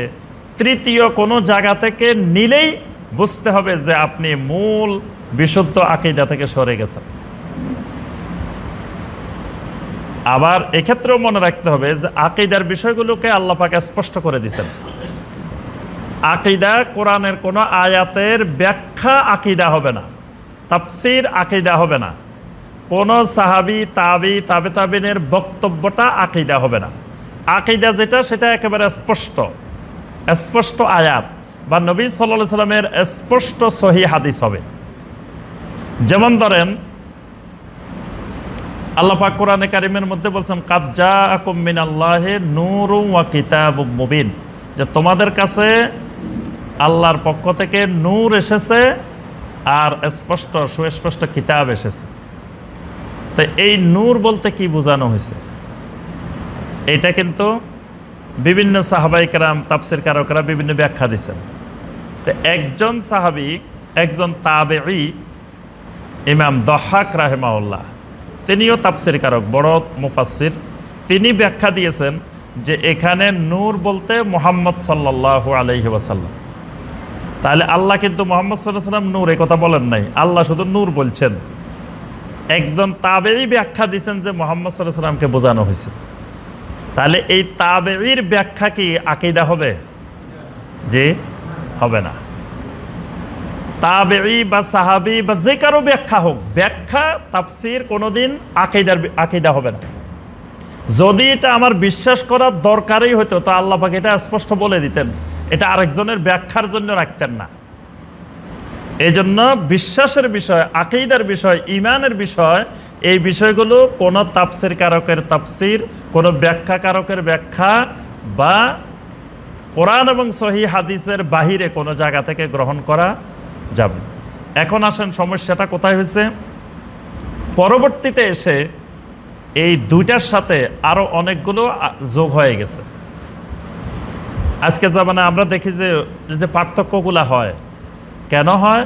অনেক আকীদা কোরআনে কারিমেও নাই, সহিহ হাদিসেও নাই, কিন্তু মুসলিমেরা বিশ্বাস করে। কেন বিশ্বাস করে? জিজ্ঞেস করেন যে ভাই এটা কই পাইলেন আপনি, এটা বিশ্বাস করেন কেন? এটা তো কোরআনে কারিমেও নাই, সহিহ হাদিসেও নাই। তখন তার বিশ্বাসের ভিত্তি হলো এলমে লাদুন্নি। এলমে লাদুন্নি বুঝেন? এলমে লাদুন্নি বুঝেন না? এলমে লাদুন্নি মানে এই এলেমটা কোনো কোরআনেও পাওয়া যাবে না, হাদিসেও পাওয়া যাবে না, এটা সরাসরি আল্লাহ থেকে আসে। এইরকম এলেমের নাম এলমে লাদুন্নি, মানে এটা আল্লাহ সরাসরি তাকে ঢেলে দেয়, সরাসরি আসে তার কাছে। তো সরাসরি আসলে এখন মানে একটা শ্রেণী যুগে যুগে তারা বলতো যে কোরআন আর হাদিস আসছে মানুষ থেকে মানুষ, মাইয়াত আন মাইয়াত, মানে কোরআন যারা সংকলন করছে একজনের থেকে একজন শুনছে, একজনের থেকে একজন শুনছে, একজনের থেকে একজন শিখছে, একজন এইভাবে আসছে না? তাই যে শিখাইছে সেও মরে গেছে, যে শিখছে সেও মরে গেছে, এইভাবে মানে এই সিলসিলাটা, কোরআন হাদিসের সিলসিলাটা হলো মাইয়াত আন মাইয়াত, মানে মরা মানুষ থেকে মরা মানুষ। আর এলমে লাদুন্নিটা হলো সরাসরি আল্লাহ থেকে সরাসরি। তাহলে এই মতবাদের প্রবক্তাদের কথা হলো, তা আপনি তো কোরআন হাদিসের দিকে যাওয়ার দরকার কি? আল্লাহ যদি সরাসরি বলি দে তাহলে আপনার কোরআন হাদিস দরকার কি? কারণ কোরআন হাদিস অবতীর্ণ করছে কে? আল্লাহ। তা আল্লাহ যে আল্লাহ কোরআন হাদিস অবতীর্ণ করছেন সেই আল্লাহ যদি আমাদেরকে সরাসরি বলে দেন তাহলে আর কোরআন হাদিসে যাইতে হবে কেন? বুঝে আসে নাই? এই জন্য অনেকেই এলমে লাদুন্নিকে আকীদার উৎস বানাইছে। যে এটা কোথায় পাইছেন? এটা আমাদের হুজুরে এলমে লাদুন্নির মাধ্যমে জানতে পারছে। মানে এই জন্য অনেকে বলেন যে মানে আল্লাহর ওলিতে বিশ্বাস করে না, যে কারণ আল্লাহর ওলিরা এলমে লাদুন্নি পায়, এদের কাছে সরাসরি আল্লাহ থেকে এলেম আসে। নাউজুবিল্লাহ, এটা সম্পূর্ণ মিথ্যা ধারণা, ভ্রান্ত ধারণা। এমনি যে কোনো বিষয়ে আল্লাহ সুবহানাহু ওয়া তাআলা আল্লাহর কোনো নেককার দিনদার বান্দাকে যে কোনো বিষয়ে জানাইতে পারেন। সেটা স্বপ্নের মাধ্যমে জানাতে পারেন, তার অন্তরে আসতে পারে, ইস্তেখারার মাধ্যমে আসতে পারে, যে কোনো মাধ্যমে আসতে পারে। কিন্তু যা আসবে সেটা কখনো আকীদা হবে না, সেটা দিয়ে কোনো আমল করা যাবে না। সেটা সঠিকও হতে পারে, ব্যাঠিকও হতে পারে, সেটার উপরে কোনো নিশ্চয়তা নাই। এজন্য এলমে লাদুন্নি আকীদার উৎস হবে না। তা আকীদার এত একতলাফ হয়েছে কেন? অনেকে এলমে লাদুন্নিকে আকীদার উৎস বানাইছে, অনেকে এলহামকে আকীদার উৎস বানাইছে। এলহাম মানে ইশারা করে, ইঙ্গিতের মাধ্যমে বলে দেওয়া হয়েছে গায়েবীভাবে। অনেকে এলহামকে আকীদার উৎস বানাইছেন। কেউ এলমে বাতেন, অনেকে বিশ্বাস করেন যে এলেম দুই রকম, একটা জাহেরি এলেম, একটা বাতেনি এলেম। তো এটা জাহেরি এলেমের মধ্যে নাই, আছে কিসের মধ্যে? বাতেনি এলেমের মধ্যে। তো বাতেনি এলেম তো আপনি কোরআন হাদিস খুঁজে পাইবেন না। তা বাস এটাও বাতেনি এলেমের মাধ্যমেও অনেক আকীদা, অনেক বিশ্বাস এসেছে। কাশফের মাধ্যমে এসেছে। কাশফ বলে যে আমাদের হুজুর কাশফওয়ালা ওলি, মানে ওনার কাশফ এত শক্তিশালী, ওনার সামনে আপনি বসলে আপনার ভিতরে কি আছে উনি বলে দিতে পারে। নাউজুবিল্লাহ। কিভাবে বলে দিতে পারে? কাশফের মাধ্যমে। তারপরে কাশফের মাধ্যমে ফয়েজ আসে একজনের থেকে একজনের মধ্যে। তাহলে কাশফের মাধ্যমে পরবর্তীতে আকীদা আসছে, এলকার মাধ্যমে আসছে, স্বপ্নের মাধ্যমে আসছে। এইরকম বিষয়গুলো যখন ইমাম মালিক রহমতুল্লাহ আলাইহির সময় আসা শুরু হয়েছে, যখন আকীদার উৎস দুটা থেকে বেড়ে আস্তে আস্তে 3টা, 4টা, 5টার দিকে যাইতেছে, তখন ইমাম মালিক রাহমাহুল্লাহ মসজিদে নববীর সব মুসল্লিদেরকে, মদিনার সকল তাবেঈদেরকে ডেকে ডেকে তিনি বারবার বলতেন, কুল্লু আহাদিন ইউখাযু মিন কাওলিহি ওয়া ইউতরাক। দুনিয়ার এমন কোনো মানুষ নাই যে মানুষের কথা চাইলে গ্রহণও করা যায়, চাইলে প্রত্যাখ্যানও করা যায়, ইল্লা সাহিবা হাযাল কবর। তবে এই কবরে যে নবী সাল্লাল্লাহু আলাইহি ওয়াসাল্লাম শুয়ে আছেন, ওনার সমস্ত কথা তোমাদেরকে গ্রহণ করতে হবে, প্রত্যাখ্যান করার সুযোগ নাই। আমি মালিকের কথা তোমরা গ্রহণ করতেও পারো, না করতে পারো, এতে কোনো অসুবিধা হবে না, তোমাদের ইমানের কোনো অসুবিধা হবে না। কিন্তু নবী সাল্লাল্লাহু আলাইহি ওয়াসাল্লামের কথা শুধু গ্রহণই করতে হবে, প্রত্যাখ্যান করা যাবে না। অর্থাৎ তিনি বারবার বুঝাইতে চাইতেন যে তোমাদেরকে আকীদা মানতে হবে নবী সাল্লাল্লাহু আলাইহি ওয়াসাল্লামের হাদিস অনুযায়ী। এর বাইরে কারো কাশফ, এলকা, এলহাম, এলমে লাদুন্নি এগুলো দিয়ে আকীদা বানানো যাবে না। তাহলে আমরা 1 নম্বর বিষয় যেটা পাইলাম সেটা হলো আকীদার উৎস নির্ধারণে ভিন্নতার কারণে ভিন্ন ভিন্ন আকীদার সৃষ্টি হয়েছে। সবাই যদি বলতো যে আমাদের আকীদার উৎস কোরআন আর সহিহ হাদিস এবং স্পষ্ট আয়াত, স্পষ্ট হাদিস, এর বাহিরে আমরা আর কোনো আকীদা বানাবো না, তাহলে সবার আকীদা এক হয়ে যেত। কিন্তু সবাই আমরা এই মতবাদে বিশ্বাসী না।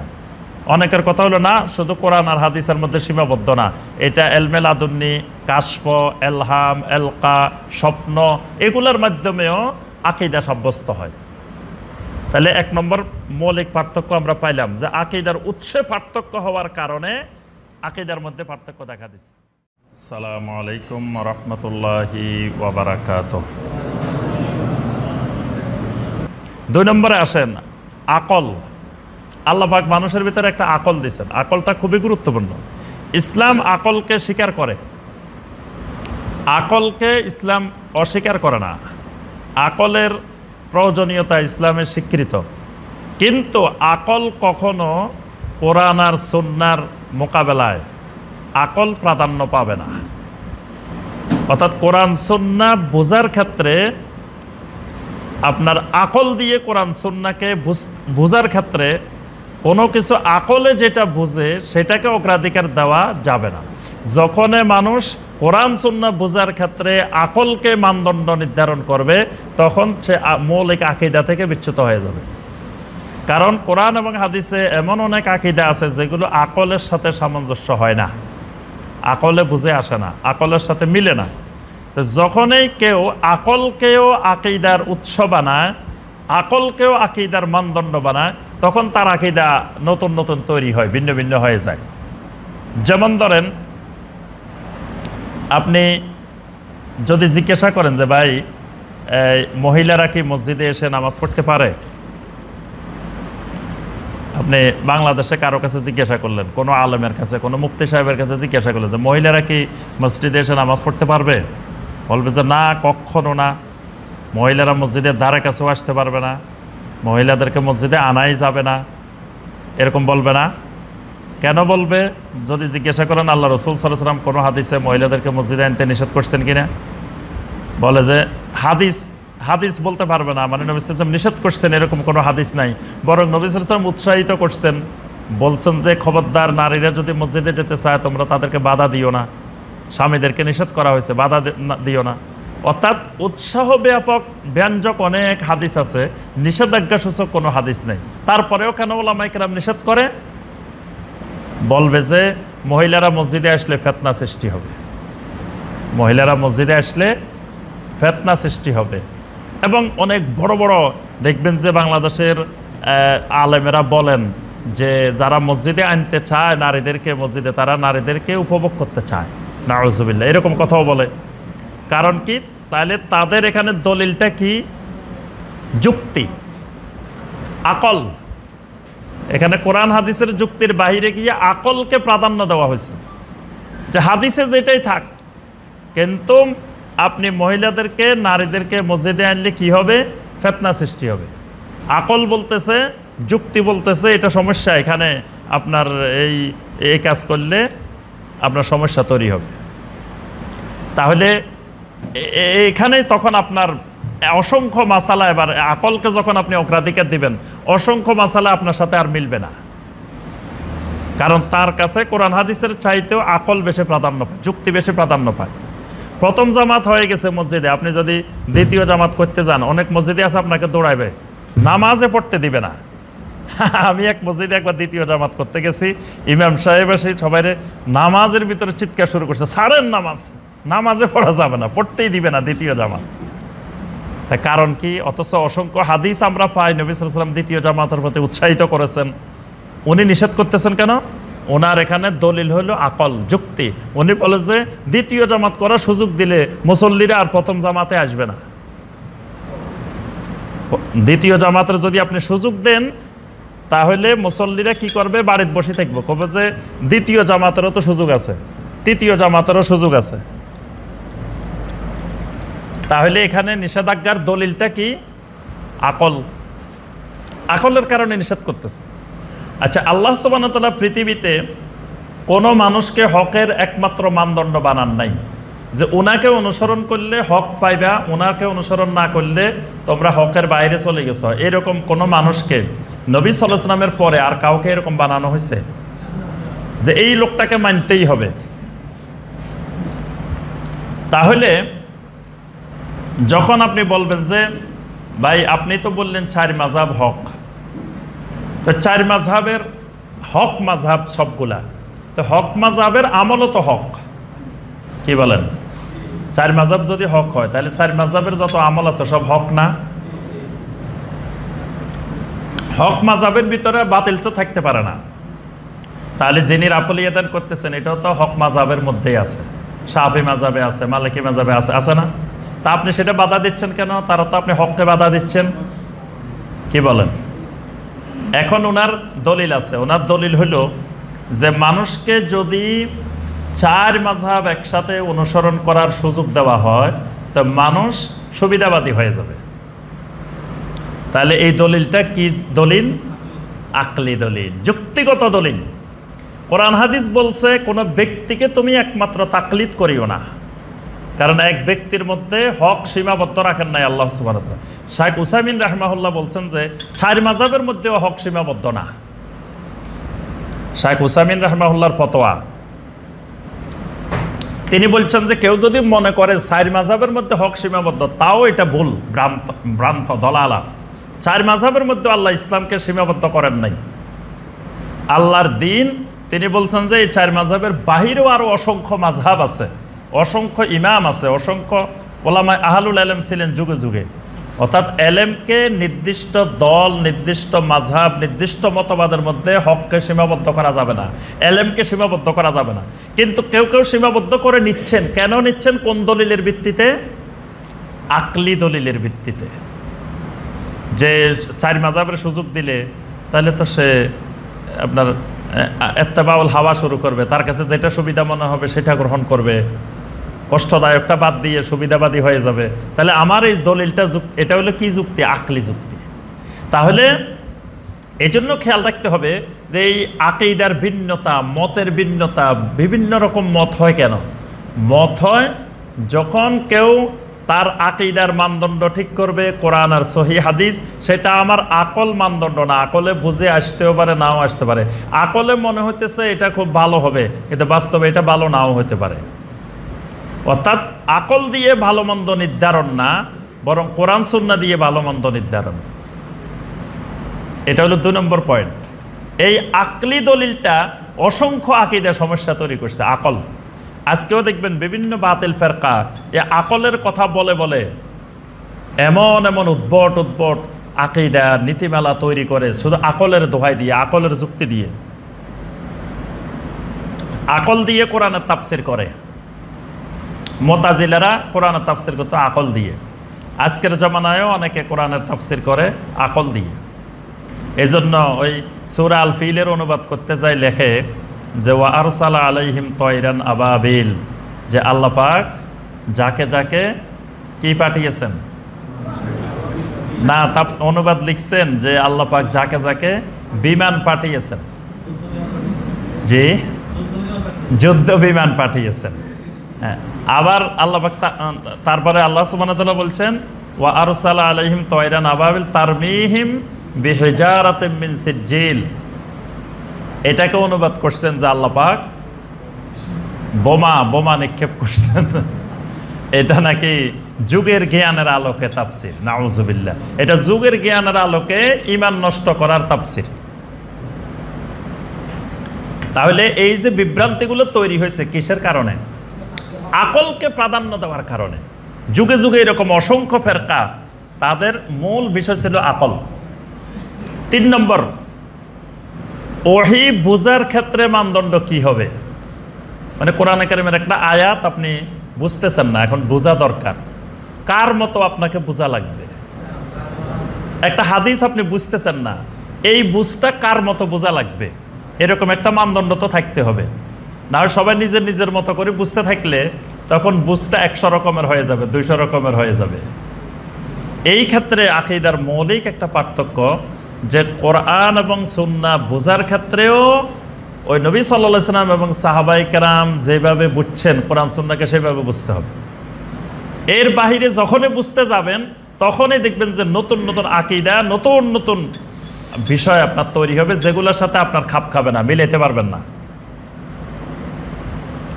যেমন আল্লাহ পাক সূরা আল মুজাম্মিলের মধ্যে বলছেন ওয়াজকুর ইসমা রাব্বিকা, তুমি তোমার রবের নামের জিকির করো। তো রবের নাম কি? আল্লাহ। তাহলে তো আল্লাহ পাক এখানে সরাসরি বলছেন যে তোমরা আল্লাহ আল্লাহ আল্লাহ জিকির করো, বলছে না? আয়াত তো স্বাভাবিকভাবে এটাই বোঝায়। এখন আয়াত যদি কেউ নিজে নিজে বুঝে তখন সে এটাই বুঝবে যে আল্লাহ বলতেছেন ওয়াজকুর ইসমা রাব্বিকা, তোমার রবের নামে জিকির করো। তো আমার রবের নাম আল্লাহ, এজন্য আমি আল্লাহ আল্লাহ আল্লাহ জিকির করতেছি। কিন্তু যখন যে ব্যক্তি বলবেন না, এই আয়াত আমি বুঝার আগে দেখি আমার রাসূল কেমনে বুঝছেন, আমার রাসূলের সাহাবীরা কেমনে বুঝছেন, এখন এটা যখন দেখতে যাবেন তখন দেখবেন যে নবী সাল্লাল্লাহু আলাইহি ওয়াসাল্লাম জীবনে একবারও এরকম কখনো বসে বসে আল্লাহ আল্লাহ করেন নাই। সাহাবায়ে কেরাম একজন সাহাবীও কোনোদিন বসে বসে আল্লাহ আল্লাহ করেন নাই। এবার আপনি চিন্তা করতে হবে কেন করলেন না, কেন করেন নাই? এটার কারণ খুঁজে বের করতে হবে না? কোরআন বলতেছে করার জন্য, আল্লাহ রসুলও করেন নাই, সাহাবীরাও করেন নাই, কেন করলেন না? এখন আপনি দুইটার যে কোনো একটা উত্তর আসবে। একটা উত্তর হইল যে এই আয়াতে যা আল্লাহ বলছেন এটা নবী সাল্লাল্লাহু আলাইহি ওয়াসাল্লাম সাহাবীরা বুঝতে পারেন নাই। নাউযুবিল্লাহ। বুঝলে তো আমল করতেন, তাহলে বুঝেন নাই আর আমি বুঝে গেছি, কি বলেন? অথবা নবী সাল্লাল্লাহু আলাইহি সাল্লাম সাহাবায়ে কেরাম আয়াতটা বুঝছেন, কিন্তু আমল করার হয়তো সময় পান নাই, সুযোগ পান নাই। কি এটা ঠিক আছে? নাউজুবিল্লাহ, দুইটাই ঈমান হারানোর মাধ্যম। তাহলে বোঝা গেল আয়াতটা নবী সাল্লাল্লাহু আলাইহি সাল্লাম সাহাবায়ে কেরাম এই অর্থে বুঝেন নাই। ওয়াজকুর ইসমা রাব্বিকা মানে সালাত কায়েম করতে বলছেন আল্লাহ পাক, বেশি বেশি সালাত কায়েম করতে বলছেন।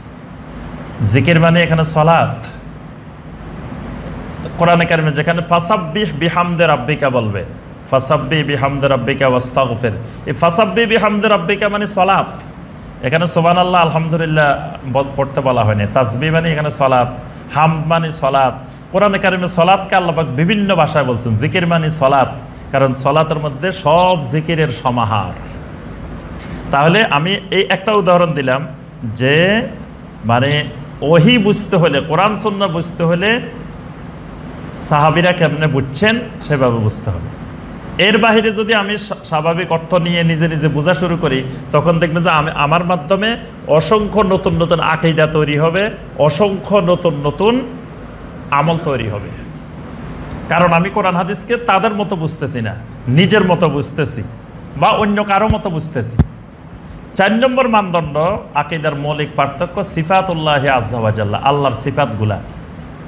এই যুগে যুগে আকীদার যত পার্থক্য হয়েছে এগুলোর মৌলিক একটা মূল পয়েন্ট ছিল সিফাতুল্লাহি আযজা ওয়া জাল্লা, আল্লাহর সিফাত।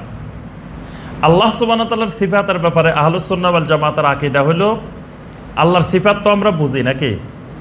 সবাই আল্লাহর সিফাত বুঝেন তো? সিফাত মানে আল্লাহর গুণ। কোরআনে এবং হাদিসে অনেকগুলো আল্লাহর গুণ আলোচনা হয়েছে। আল্লাহ পাক আল্লাহর অনেক ধরনের গুণ বর্ণনা করছেন। আল্লাহর নিজের সাথে সম্পৃক্ত কিছু গুণ বলছেন, যেমন ইয়াদুন বলছেন। ইয়াদুন, ইয়াদুন মানে হাত, আল্লাহর হাতের কথা বলছেন, আল্লাহর চোখের কথা বলছেন, আল্লাহর চেহারার কথা বলছেন, আল্লাহর কাবজার কথা বলছেন, আল্লাহর কাদামের কথা বলছেন। এগুলো হলো আল্লাহর জাতি সিফাত। আবার কিছু সিফাত আছে যেগুলো আল্লাহর ফেয়েলি সিফাত। আল্লাহ রিজিক দেন, রিজিক দেওয়া একটা কাজ। আল্লাহ সৃষ্টি করেন, এটা একটা কাজ। এরকম আল্লাহর অনেকগুলো সিফাত আছে। আল্লাহ সুবহানাহু ওয়া তাআলা আরশে আরোহণ করেন, আরশে উঠেন, আবার প্রথম আকাশে অবতরণ করেন। কিয়ামতের দিন আল্লাহ আসবেন, তারপরে আল্লাহ হাসেন, আল্লাহ কথা বলেন। এরকম অনেকগুলো সিফাত কোরআন হাদিসে আসছে আল্লাহর ব্যাপারে। এখন এই সমস্ত সিফাতগুলোর ব্যাপারে নবী সাল্লাল্লাহু আলাইহি সাল্লাম এবং সাহাবায়ে কেরামের আহলুস সুন্নাহ ওয়াল জামাতের আকীদা হলো এই সিফাতগুলো আল্লাহ এবং আল্লাহ রাসূল যেভাবে বর্ণনা করেছেন স্বাভাবিক অর্থে সরলভাবে আমরা সেটা বিশ্বাস করব।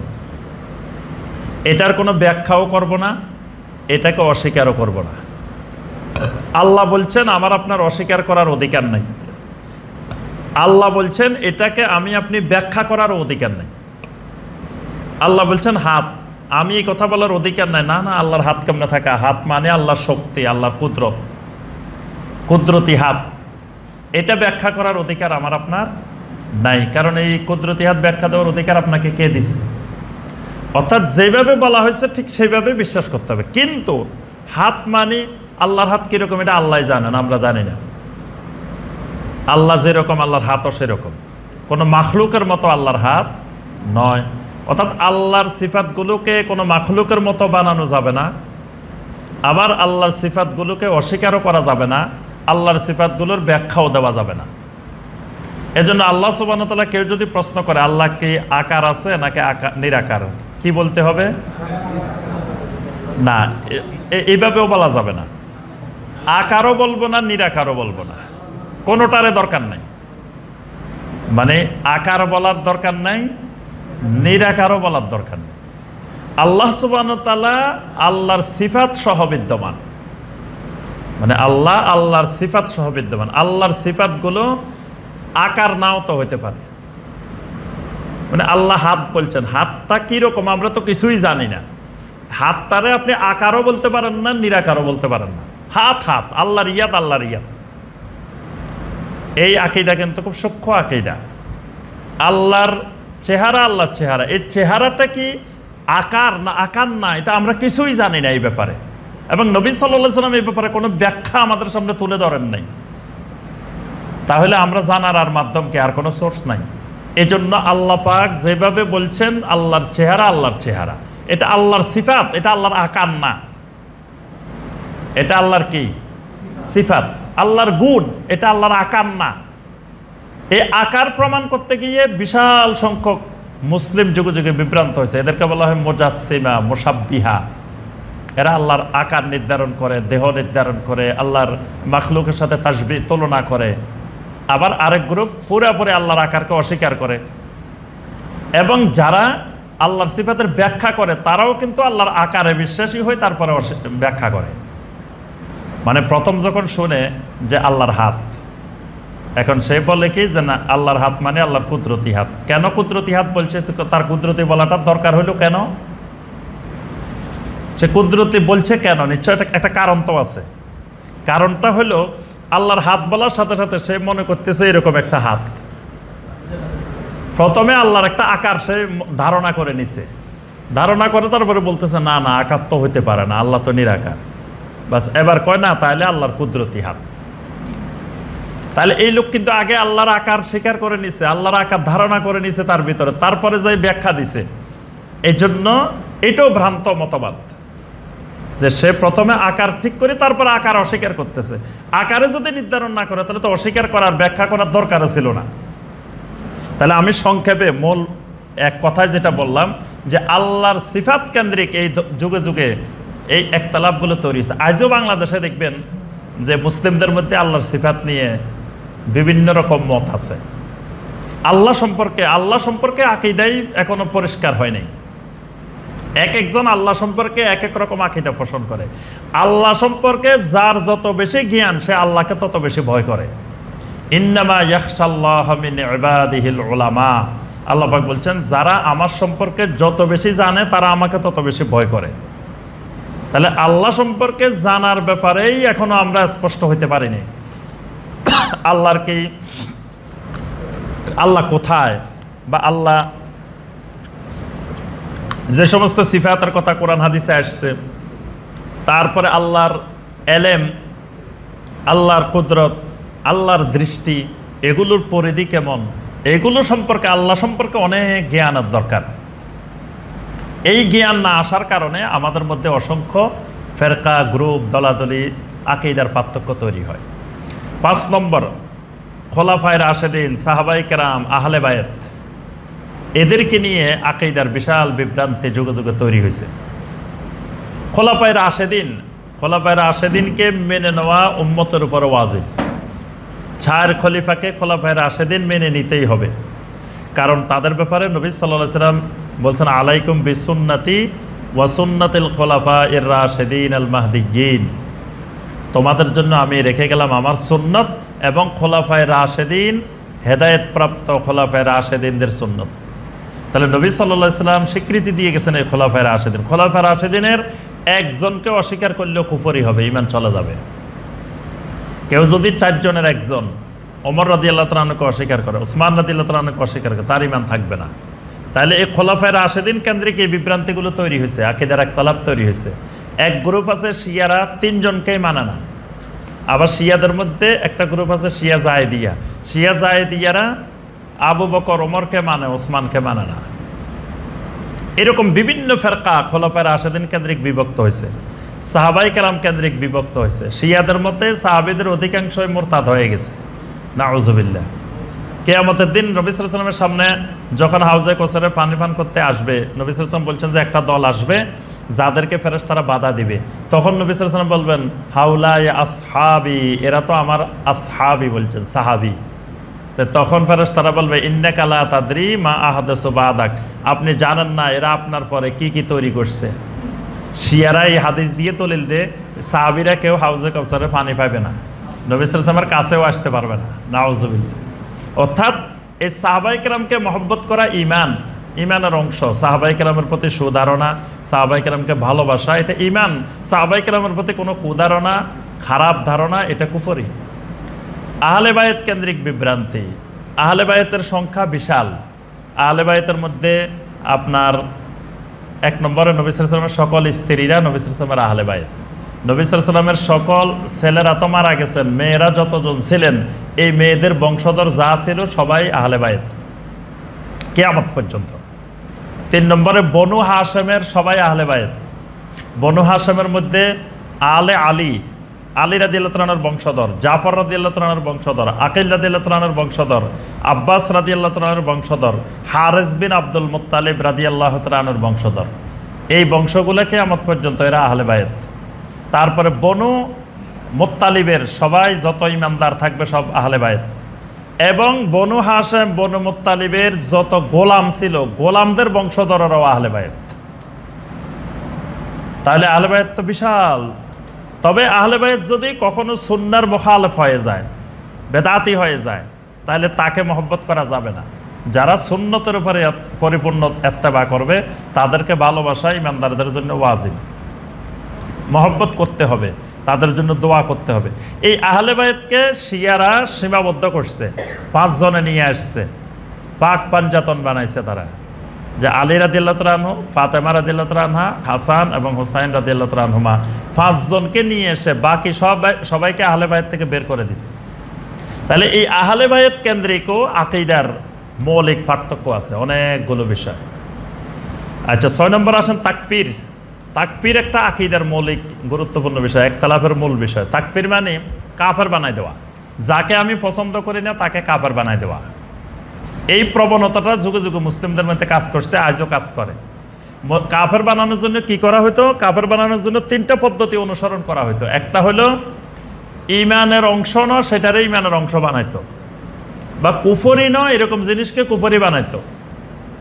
আরেকটা হলো যেহেতু সে এই কাজ করে, সেহেতু সে এটা লঙ্ঘন করছে, এই কারণে সে কাফের, মানে বিভিন্ন অজুহাত ঘুরাই তারপরে আনে তাকে কাফের বানাইতো।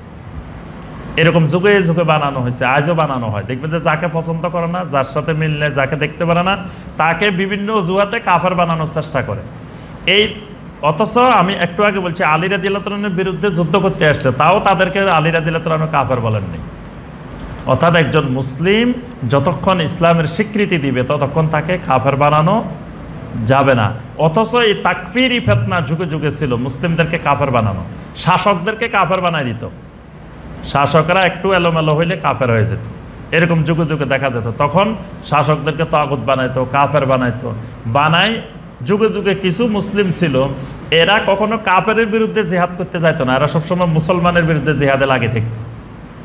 দেখবেন এদের কাজে হলো শুধু মুসলিমদের পিছনে, আলেম ওলামার পিছনে। ওই আলেম ওলামারা দরবারি, আলেম ওলামারা অমুকের গোলাম, আলেম ওলামারা অমুকের রিয়াল পায়, আলেম ওলামারা এটা করে, মানে এদের কাজে হলো সবসময় আলেম ওলামাদের পিছনে আর মুসলিম শাসকদের পিছনে লেগে থাকে সবসময়। এরা কখনো কাফেরের বিরুদ্ধে কোথাও যুদ্ধ করতে যায় না, এরা কখনো মুশরিকদের বিরুদ্ধে বা যেখানে জিহাদ করা দরকার সেখানে যায় না। এদের কাজে থাকে শুধু মুসলিম কেন্দ্রিক, মুসলিম হত্যা করা, মুসলিমদের মধ্যে সন্ত্রাস সৃষ্টি করা, মুসলিমদের মধ্যে জঙ্গিবাদ সৃষ্টি করা। এই যুগে যুগে একটা ফেরকা এরকম ছিল, কারণ এদের ভিতরে সবচেয়ে বেশি কাজ করতো তাকফিরি ফিতনা, মানে যাকে তাকে একটু বেশ কম হইলে কাফের বানাই দিত। এটার কারণে আকীদার অনেক পার্থক্য হয়। যখন আপনি ধারণা করেন যে অমুক কাফের, তখন কিন্তু তার ব্যাপারে আপনার ধারণা, চিন্তা চেতনা অনেক বেশ কম হয়ে যাবে। আর যখন মনে করবেন যে না সে কাফের না, তখন কিন্তু তার সাথে আপনার সম্পর্ক, আপনার আকীদা অনেক পার্থক্য হবে। 7 নম্বর ওয়াহদাতুল উজুদ। ওয়াহদাতুল উজুদ মানে যুগে যুগে একটা গোষ্ঠী এই আকীদা পোষণ করতো, এখনও পোষণ করে। সেটা হলো আল্লাহ আল্লাহর মাখলুকের সাথে মিশে যাওয়া, আল্লাহর অস্তিত্ব মাখলুকের সাথে মিশে যায়, মানে আল্লাহ মানুষের মধ্যে ঢুকে যায়। এজন্য দেখবেন আমাদের এই দেশে শোনা যায় যে মুমিনের কালব আল্লাহর আরশ, আল্লাহ মুমিনের কালবে ঢুকে। তারপরে এই অঞ্চলে জিকির শুনবেন, লা মাউজুদা ইল্লাল্লাহ, লা মাকসুদা ইল্লাল্লাহ। এই জিকির এই ভারতীয় উপমহাদেশে শোনা যায়।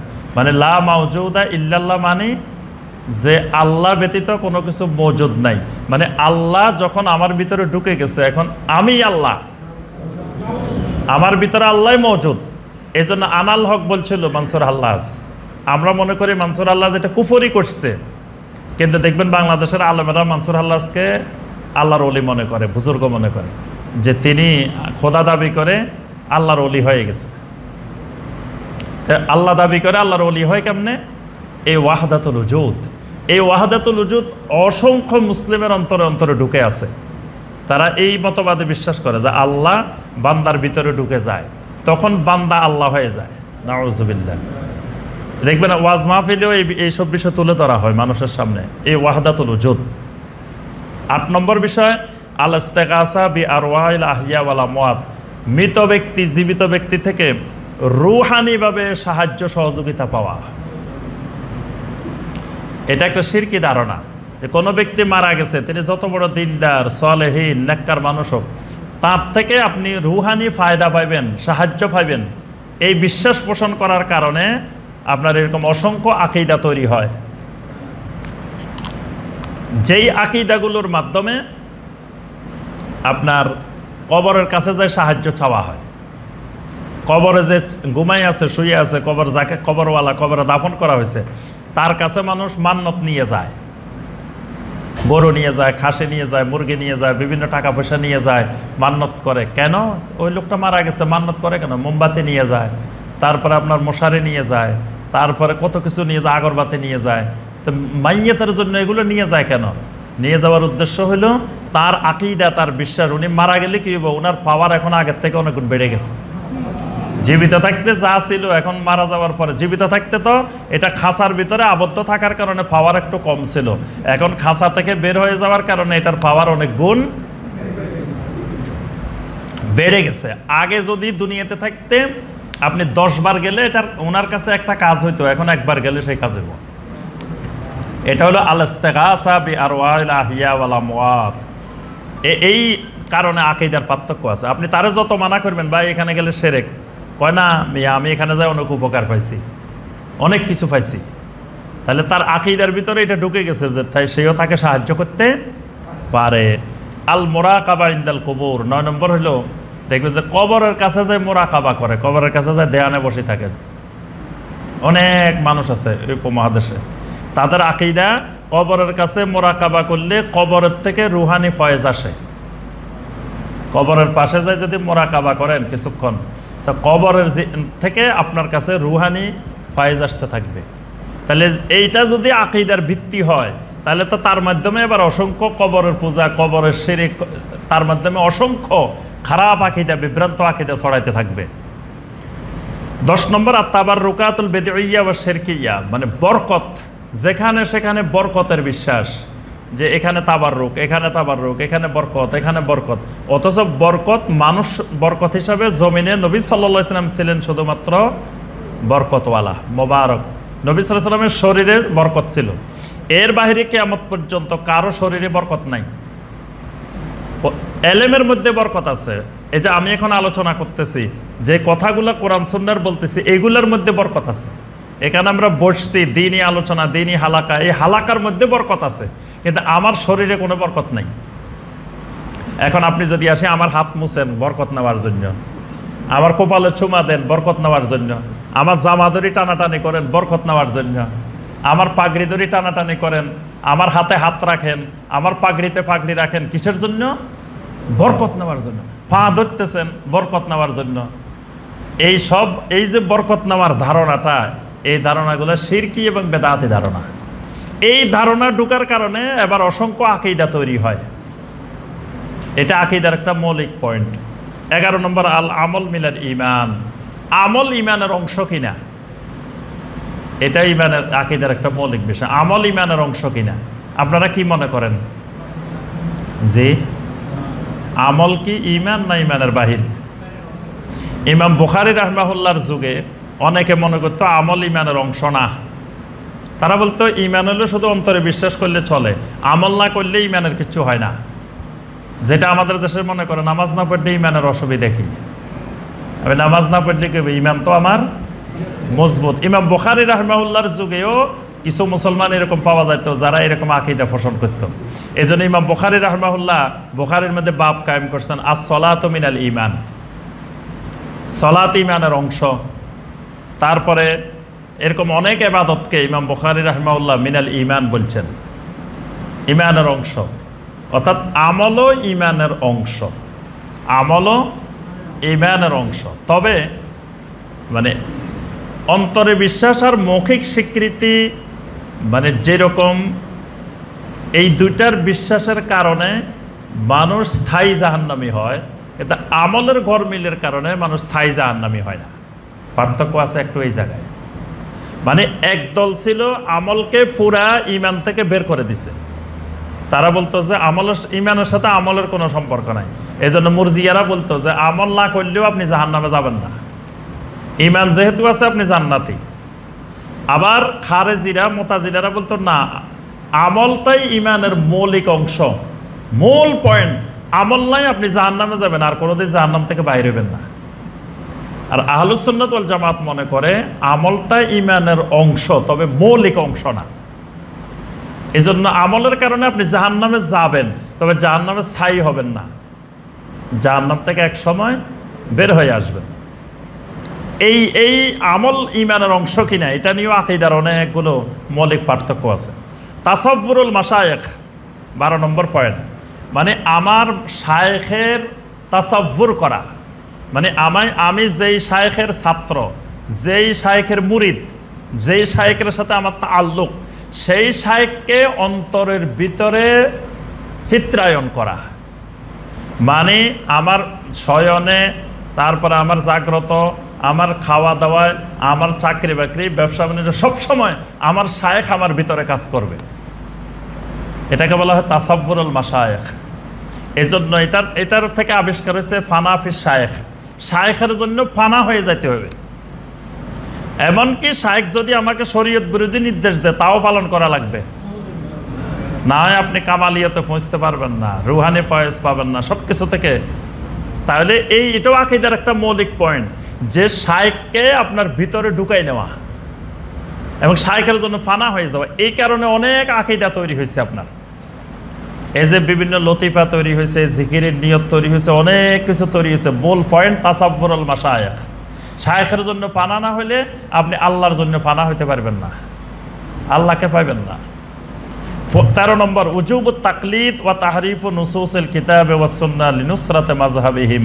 13 নম্বর আকীদার একটা মৌলিক পার্থক্য হলো যে একক ব্যক্তির বা একক দলের অনুসরণ, অন্ধ অনুসরণ করা ওয়াজিব কি ওয়াজিব না। এটা একটা আকীদার মৌলিক পয়েন্ট, যে কোরআন হাদিস বলতেছে একরকম, কিন্তু আমার মাযহাব বলতেছে আরেক রকম, বা আমার দল বলতেছে আরেক রকম, আমার গ্রুপ বলতেছে আরেক রকম। কোনটা অগ্রাধিকার পাবে? যুগে যুগে একটা শ্রেণী নির্ধারণ করে নিছেন, না আমার মাযহাবে, আমার দলে, আমার ফেরকায় যেটা আছে এটাই শতভাগ সঠিক। তা এখন যদি আমারটা কোরআন হাদিসের সাথে না মিলে, তাহলে কি কোরআন হাদিস বেঠিক? তখন তারা কি করত? ওয়া তাহরিফু নুসুসিল কিতাবে ওয়াস সুন্নাহ, কিতাব সুন্নাহর নুসুসকে তারা বিকৃত ব্যাখ্যা করত, মানে তাদের মতের সাথে মিলানোর জন্য।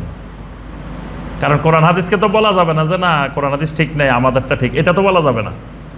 এতে এই জন্য তারা যুগে যুগে কিসের আশ্রয় নিত?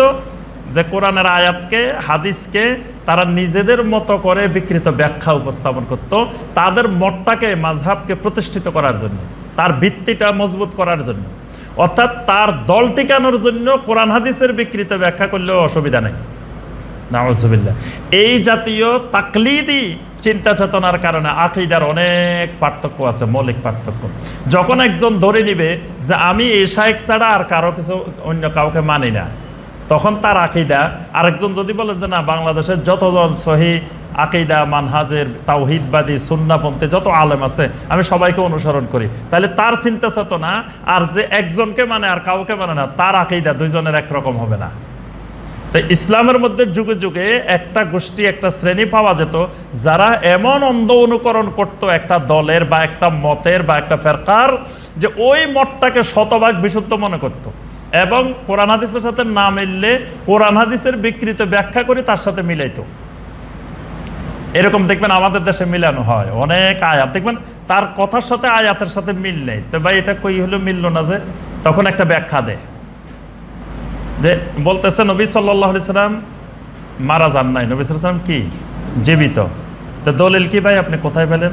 কয় আল্লাহ পাক বলছে ওয়ালা তাকুলু লিমান ইউকতালু ফি সাবিলিল্লাহি আমওয়াত, যারা আল্লাহর রাস্তায় মারা যায় তাদেরকে তোমরা মৃত বলিও না। তাই এখানে নবী সাল্লাল্লাহু আলাইহি সাল্লামের কথা তো আসে নাই, নবী সাল্লাল্লাহু আলাইহি সাল্লামকে মৃত বলিও না, মারা যায় না বলিও না, এই কথা কি আল্লাহ বলছেন?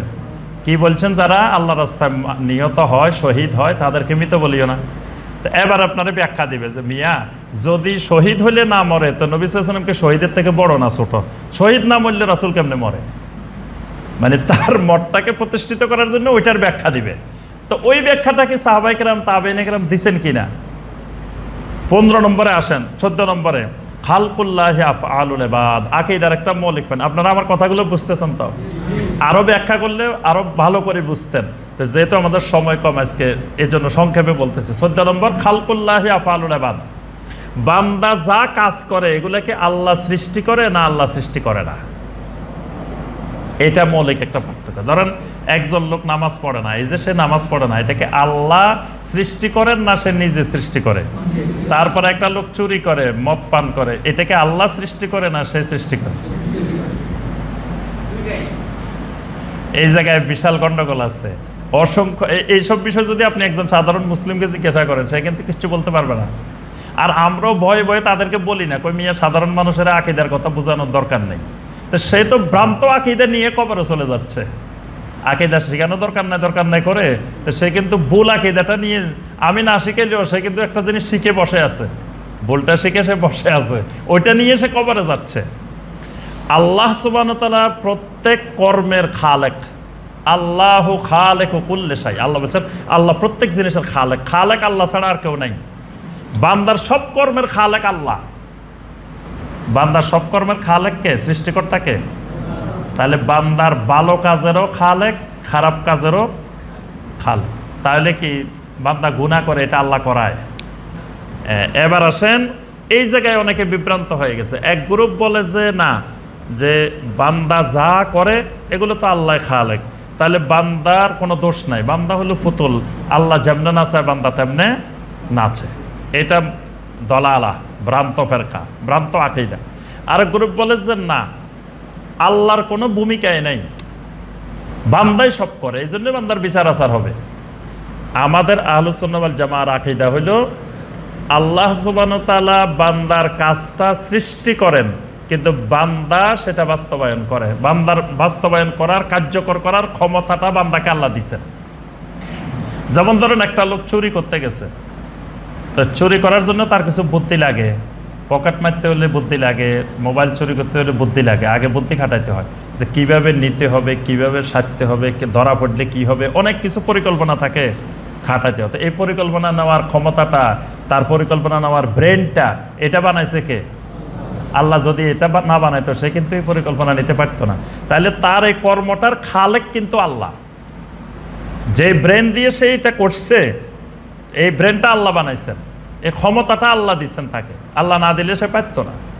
কিন্তু এরপরে সে ব্রেন দিয়ে এই কাজটা চিন্তা করে, চুরিটা করতেছে, কাজটা সারাইতেছে এবং সে বের হইতেছে, যা যা করতেছে, এটা তার ওই সামর্থ্য আল্লাহ দেওয়ার কারণে সে নিজের থেকে করতেছে, এটা আল্লাহ করায় নাই। বিষয়টা স্পষ্ট হয়েছে? তার ব্রেনে চিন্তা করার, এবং সে যে চুরি করতে গেছে, হাঁটে গেছে, এগুলা কে বানাইছে? আল্লাহ বানাইছে। আল্লাহ হাঁটার শক্তিও দিছে, না সে হাঁটতেও পারতো না। যেই হাত দিয়েছে চুরি করে জিনিসগুলো নিয়ে আসছে, হাত এটা আল্লাহ দিছে, আল্লাহ বানাইছে। হাত এটার ধরার মতো শক্তি আল্লাহ দিছে, সব আল্লাহর ব্যবহার করছে সে। এজন্য আল্লাহ খালেক বান্দার কাজের। কিন্তু সে যে কাজটা ঘটাইছে, এইটা ঘটানোর জন্য আল্লাহ তাকে একটা ক্ষমতা দিছে। তো এক গ্রুপ বলে যে বান্দার কোনো ক্ষমতা নাই, সব ক্ষমতা আল্লাহর। আর গ্রুপ বলে যে সব ক্ষমতা বান্দার, আল্লাহর নাই। আমরা বলি যে না, আল্লাহর ক্ষমতা আছে, বান্দাকেও আল্লাহ কিছু সক্ষমতা দিয়েছেন। বান্দাকে সক্ষমতা দিয়েছেন বলেই বান্দার বিচার হবে, না হয় বান্দার বিচার হইতো না। তাহলে এটা কেন্দ্রিক কিন্তু অনেক আকীদার মৌলিক পার্থক্য হয়েছে। 15 নম্বর মুরতাকিবুল কাবায়ের, কবিরা গুনাহ করলে সে কি জান্নাতে যাবে না জাহান্নামে যাবে? এক গ্রুপ বলছে যে কবিরা গুনাহ মানে আল্লাহর নাফরমানি, সে স্থায়ী জাহান্নামে চলে যাবে। আরেক গ্রুপ বলছে যে সে জান্নাতেও যাবে না জাহান্নামেও যাবে না। আল মানজালাতু বাইনাল মানজালাতাইন, জান্নাত জাহান্নামের মাঝখানে থাকবে যে কবিরা গুনাহ করবে। আমরা বলি কবিরা গুনাহ যদি তওবা না করে সে জাহান্নামে যাবে, তবে স্থায়ী জাহান্নামী না, এক সময় সে আল্লাহ মাফ করে দিবেন, তাকে সুপারিশের মাধ্যমে বের করে নিয়ে আসবে। এটার কারণে অনেক আকীদার পার্থক্য আছে। 16 নম্বর রুইয়াতুল্লাহি সুবহানাহু ওয়া তাআলা, আল্লাহকে দেখা যাবে কিনা? এক গ্রুপ কয় না, আল্লাহকে দেখাই সম্ভব না, আল্লাহকে দেখাই যাবে না, জান্নাতেও দেখা যাবে না। তারা জান্নাতেও আল্লাহর দর্শন অস্বীকার করে, আল্লাহকে দেখা যাবে না। আরেক গ্রুপ বলে যে আল্লাহ সুবহানাহু ওয়া তাআলাকে দুনিয়াতেও দেখা যায়, আখেরাতেও দেখা যাবে, সব জায়গায় দেখা যাবে। এই জন্য অনেকে দেখবেন যে আল্লাহর স্বপ্নে দেখছে, 101 বার স্বপ্নে দেখছে। এরকম শুনছেন না যে ইমাম আবু হানিফা রহমতুল্লাহ আলাইহি আল্লাহকে কয়বার দেখছে? 101 বার দেখছে। আমরা ছোটবেলা থেকে বয়ান শুনতাম যে 101 বার স্বপ্নে দেখছে। তাহলে তো আল্লাহকে দেখছে। ইমাম আবু হানিফা রহমতুল্লাহ আলাইহি আল্লাহকে দেখছে, আরো অনেকে এরকম স্বপ্নে দেখছে। তাহলে তারা বিশ্বাস করতেছে দুনিয়াতেও দেখা যায়। মুসা আলাইহিস সালাম দেখে নাই, মুসা আলাইহিস সালাম দেখতে চাইছে, আল্লাহর কথা শুনছে। আল্লাহ বলছে আমাকে দেখা যাবে না। মুসা আলাইহিস সালামের মতো নবী দেখে নাই, কিন্তু এই উম্মতের কত মানুষ দেখে ফেলছে আল্লাহকে। তাহলে আবার কেউ কেউ মনে করেন যে একবারেই দেখা যাবে না, জান্নাতেও দেখা যাবে না, আর কেউ মনে করেন সব জায়গায় দেখা যায়। আহলুস সুন্নাত ওয়াল জামাতের আকীদা হলো এই চামড়ার চোখ দিয়ে দুনিয়াতে আল্লাহ সুবহানাহু ওয়া তাআলাকে দেখা সম্ভব নয়, তবে জান্নাতে আল্লাহকে দেখা যাবে। এই আল্লাহকে দেখা না দেখা নিয়েও আকীদার একটা মৌলিক পার্থক্য। অনেক আকীদা আছে। 17 নম্বর কালামুল্লাহ মাখলুক, আল্লাহর কালাম, কোরআন কি আল্লাহর কালাম কিনা, এটা নিয়ে অনেক আকীদার মৌলিক পার্থক্য। আমরা বিশ্বাস করি কোরআন আল্লাহর কালাম, কালাম মানে আল্লাহর কথা। তা আল্লাহর কথা আল্লাহর মাখলুক না। আমরা বিশ্বাস করি আল্লাহ সুবহানাহু ওয়া তাআলা প্রথমে আয়াতটা বলছেন, কথা বলছেন, আওয়াজ হয়েছে।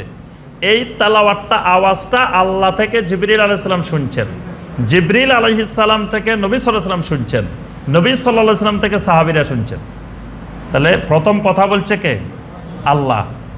আল্লাহ আগে কোরআনের আল্লাহর কথাটা বলছেন, সেটা জিবরিল আলাইহিস সালাম শুনছেন, তারপরে নবী সাল্লাল্লাহু আলাইহি ওয়াসাল্লামের কাছে নিয়ে আসছেন। কিন্তু কেউ কেউ মনে করেন না, আল্লাহ আবার কথা বলে কেমনে? আল্লাহ বলছে আকার নাই, তা আল্লাহ আবার কথা বলে কেমনে? কথা বললে তো আবার আকার সাব্যস্ত হয়ে যায়। তা এখন আল্লাহ বলছেন আল্লাহ কথা বলেন, আমার এত চিন্তা করার দরকার কি? আল্লাহ কথা বলতে কি আল্লাহর আকার লাগে নেই? আল্লাহ সুবহানাহু ওয়া তাআলা কথা বলেন।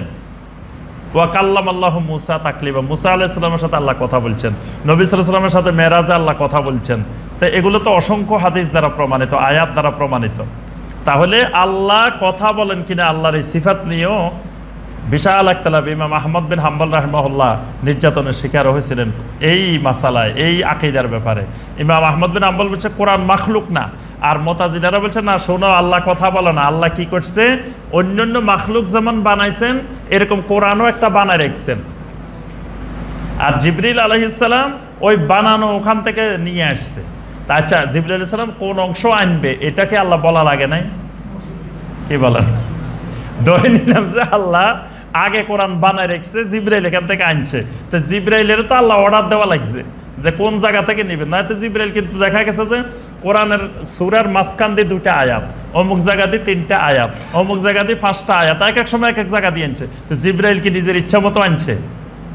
জিবরাইলকে আল্লাহ অর্ডার দিতেছে, তো অর্ডার দেওয়ার জন্য কথা বলা লাগে না?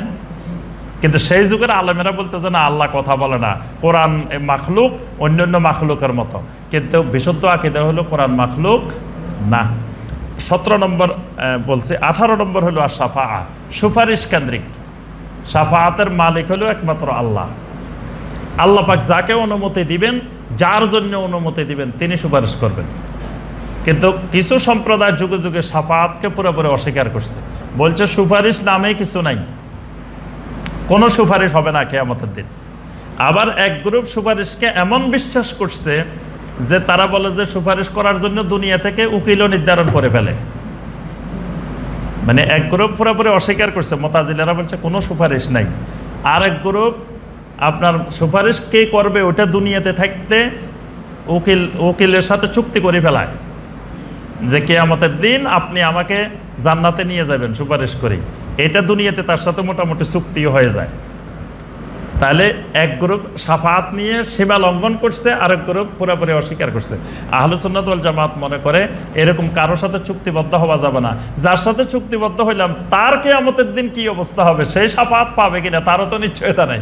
তো সে আমাকে কেমনে শাফাআত করবে? আর শাফাআতের জন্য 2টা শর্ত। একটা হলো কে করবেন এটা আল্লাহ নির্ধারণ করে দিবেন। মানে শাফাআত তো কিয়ামতের দিন শুধু নবী সাল্লাল্লাহু আলাইহি ওয়াসাল্লাম করবেন না, শাফাআতে উজমাটা শুধু নবী সাল্লাল্লাহু আলাইহি ওয়াসাল্লাম করবেন। এর পরের যে শাফাআতগুলো হবে কয়েকটা স্তরে স্তরে, সেগুলো সাহাবায়ে কেরামরাও করবেন, তাবেঈনে কেরামরা করবেন, ওলামায়ে কেরাম করবেন, হুফাজে কেরাম করবেন, কোরআন করবে, সিয়াম করবে, সমস্ত নবীরা করবে, সমস্ত বড় বড় ফেরেশতারা করবে। এরকম অসংখ্য শাফাআত আল্লাহ নির্ধারণ করবেন। তা কে কার মাধ্যমে শাফাআত পাবে এটা আল্লাহ ছাড়া কেউ জানেন না। আমার আপনার ওটা চিন্তা করারও দরকার নেই। আমার আপনার চিন্তা হলো কেমনে আমি শাফাত পাবো, এই জন্য আল্লাহর কাছে শাফাত চাইতে হবে। আল্লাহ হলেন শাফাতের মালিক। আমি যদি আল্লাহকে সন্তুষ্ট করতে পারি, তাহলে আল্লাহ আমার শাফাতের ব্যবস্থা করবেন। তো শাফাত পাওয়ার জন্য শর্ত হলো আল্লাহ আমার ব্যাপারে অনুমতি দিতে হবে আরেকজনকে। আল্লাহ বলতে হবে যে অমুকের জন্য তুমি শাফাত করো। তো যে লোকটার শাফাতের জন্য মনোনীত হবেন, এই লোকটা তাওহীদবাদী হইতে হবে, না হয় তার জন্য আল্লাহ বলবেন না শাফাত করার জন্য। তাহলে এই শাফাত কেন্দ্রিক আকীদার বিভ্রান্তি, আকীদার পার্থক্য। 19 নম্বর যেটা, যুগে যুগে কিছু মানুষ ফরজকে শ্রেণী বিভাগ করত। এটা সবচেয়ে বড় ফরজ, এটা ছোট ফরজ, এটা মাঝারি ফরজ, মানে ফরজের ক্যাটাগরি নির্ধারণ করতো। বলতে যে এটা সব ফরজের বড় ফরজ। কেউ বলতেছে জেহাদ সব ফরজের বড় ফরজ, কেউ বলতেছে এটা সব ফরজের বড় ফরজ। অথচ কোরআন হাদিসে অসংখ্য আমল নবী সাল্লাল্লাহু আলাইহি ওয়াসাল্লাম বর্ণনা করছেন, কোনোটারে সবচেয়ে বড়, কোনোটারে সবচেয়ে ছোট বলেন নাই। অনেক সাহাবী এসে প্রশ্ন করছেন কোন আমলটা আল্লাহর কাছে সবচাইতে উত্তম। নবী সাল্লাল্লাহু আলাইহি ওয়াসাল্লাম বলছেন যে ঈমানুন বিল্লাহি ওয়া রাসূলি, তারপরে কোনটা জিহাদ ফি সাবিলিল্লাহ, তারপরে কোনটা বিররুল ওয়ালিদাইন, তারপরে কোনটা হাজ্জুম মাবরুর। নবী সাল্লাল্লাহু আলাইহি ওয়াসাল্লাম এক এক হাদিসে এক এক ভাবে বর্ণনা করছেন, কিন্তু কোনটারে 1 নম্বর, কোনটা 2 নম্বর, কোনটা 3 নম্বর এরকম বলেন নাই। কিন্তু যুগে যুগে অনেকে ফরজের মধ্যে আবার ক্যাটাগরি করত। এই ক্যাটাগরি করার কারণে যারা ধরেন ফরজ 5টার মধ্যে একটাকে বড় বানাইছে, সবার বড়, আরগুলারে ছোট বানাইছে, তারা বলতো যে মিয়া বড়টার জন্য ছোটগুলো ছাড়ি দেওয়া যায়। এজন্য আপনি বড় ফরজ আদায় করার জন্য যদি নামাজও ছাড়ি দেন অসুবিধা নেই, কারণ নামাজের চেয়েও তো বড় ফরজ আছে। বুঝতে পারছেন কথা? এই জন্য অনেকের দৃষ্টিতে নামাজ ছেড়ে দিলে কোনো অসুবিধা হয় না। অনেক দেখবেন যে নিজেদেরকে আল্লাহর ওলি দাবি করে কিন্তু নামাজ পড়ে না, নামাজ ছেড়ে দেয়। সে নামাজে ছেড়ে দিছে, এটা তার ওলিত্বের কোনো অসুবিধা হয় নাই, কারণ সে তো নামাজের চেয়ে বড় ফরজ নিয়ে আছে। নামাজ তো ছোট ফরজ। এই যে বড় ফরজের ফর্মুলা, ছোট ফরজের ফর্মুলা, এটার কারণে অসংখ্য আকীদা পার্থক্য হয়েছে। সর্বশেষ যেটা দিয়ে আমরা শেষ করব, আল জামা ওয়াল বায়া, জামাত এবং বায়াত কেন্দ্রিক বিভ্রান্তি। অসংখ্য আকীদা তৈরি হয়েছে জামাত এবং বায়াত। জামাত মানে কোরআন এবং সুন্নাহ মুসলিমদেরকে জামাতবদ্ধ থাকার নির্দেশ দিচ্ছে অসংখ্য আয়াত এবং হাদিসে। এখন জামাত কোন জামাতে থাকবেন? এখন যে যে দল বানাইছে সে তার দলটাকেই এক জামাত বানাইছে। আমার দলে থাকলে আপনি ওই কোরআন সুন্নাহয় যে জামাত আছে সেটাতে আছেন, আমার দলে নাই, আপনি জামাত থেকে বাইরে গেছেন। মানে যুগে যুগে এটা চলতো। দেখবেন প্রত্যেকের দলিল আয়াত একইগুলো। আপনি যে দলে, যে সংগঠনে, যে ফেরকায় যেখানে যাবেন, সবাই বলবে যে ওয়াতাসিমু বিহাবলিল্লাহি জামিয়া। আল্লাহ বলছে তোমরা ঐক্যবদ্ধভাবে আল্লাহর রশি ধরো। তো ঐক্যবদ্ধভাবে ধরতে বলছে, ঠিক আছে, তো এই জন্য কি আপনার দল করতে হবে?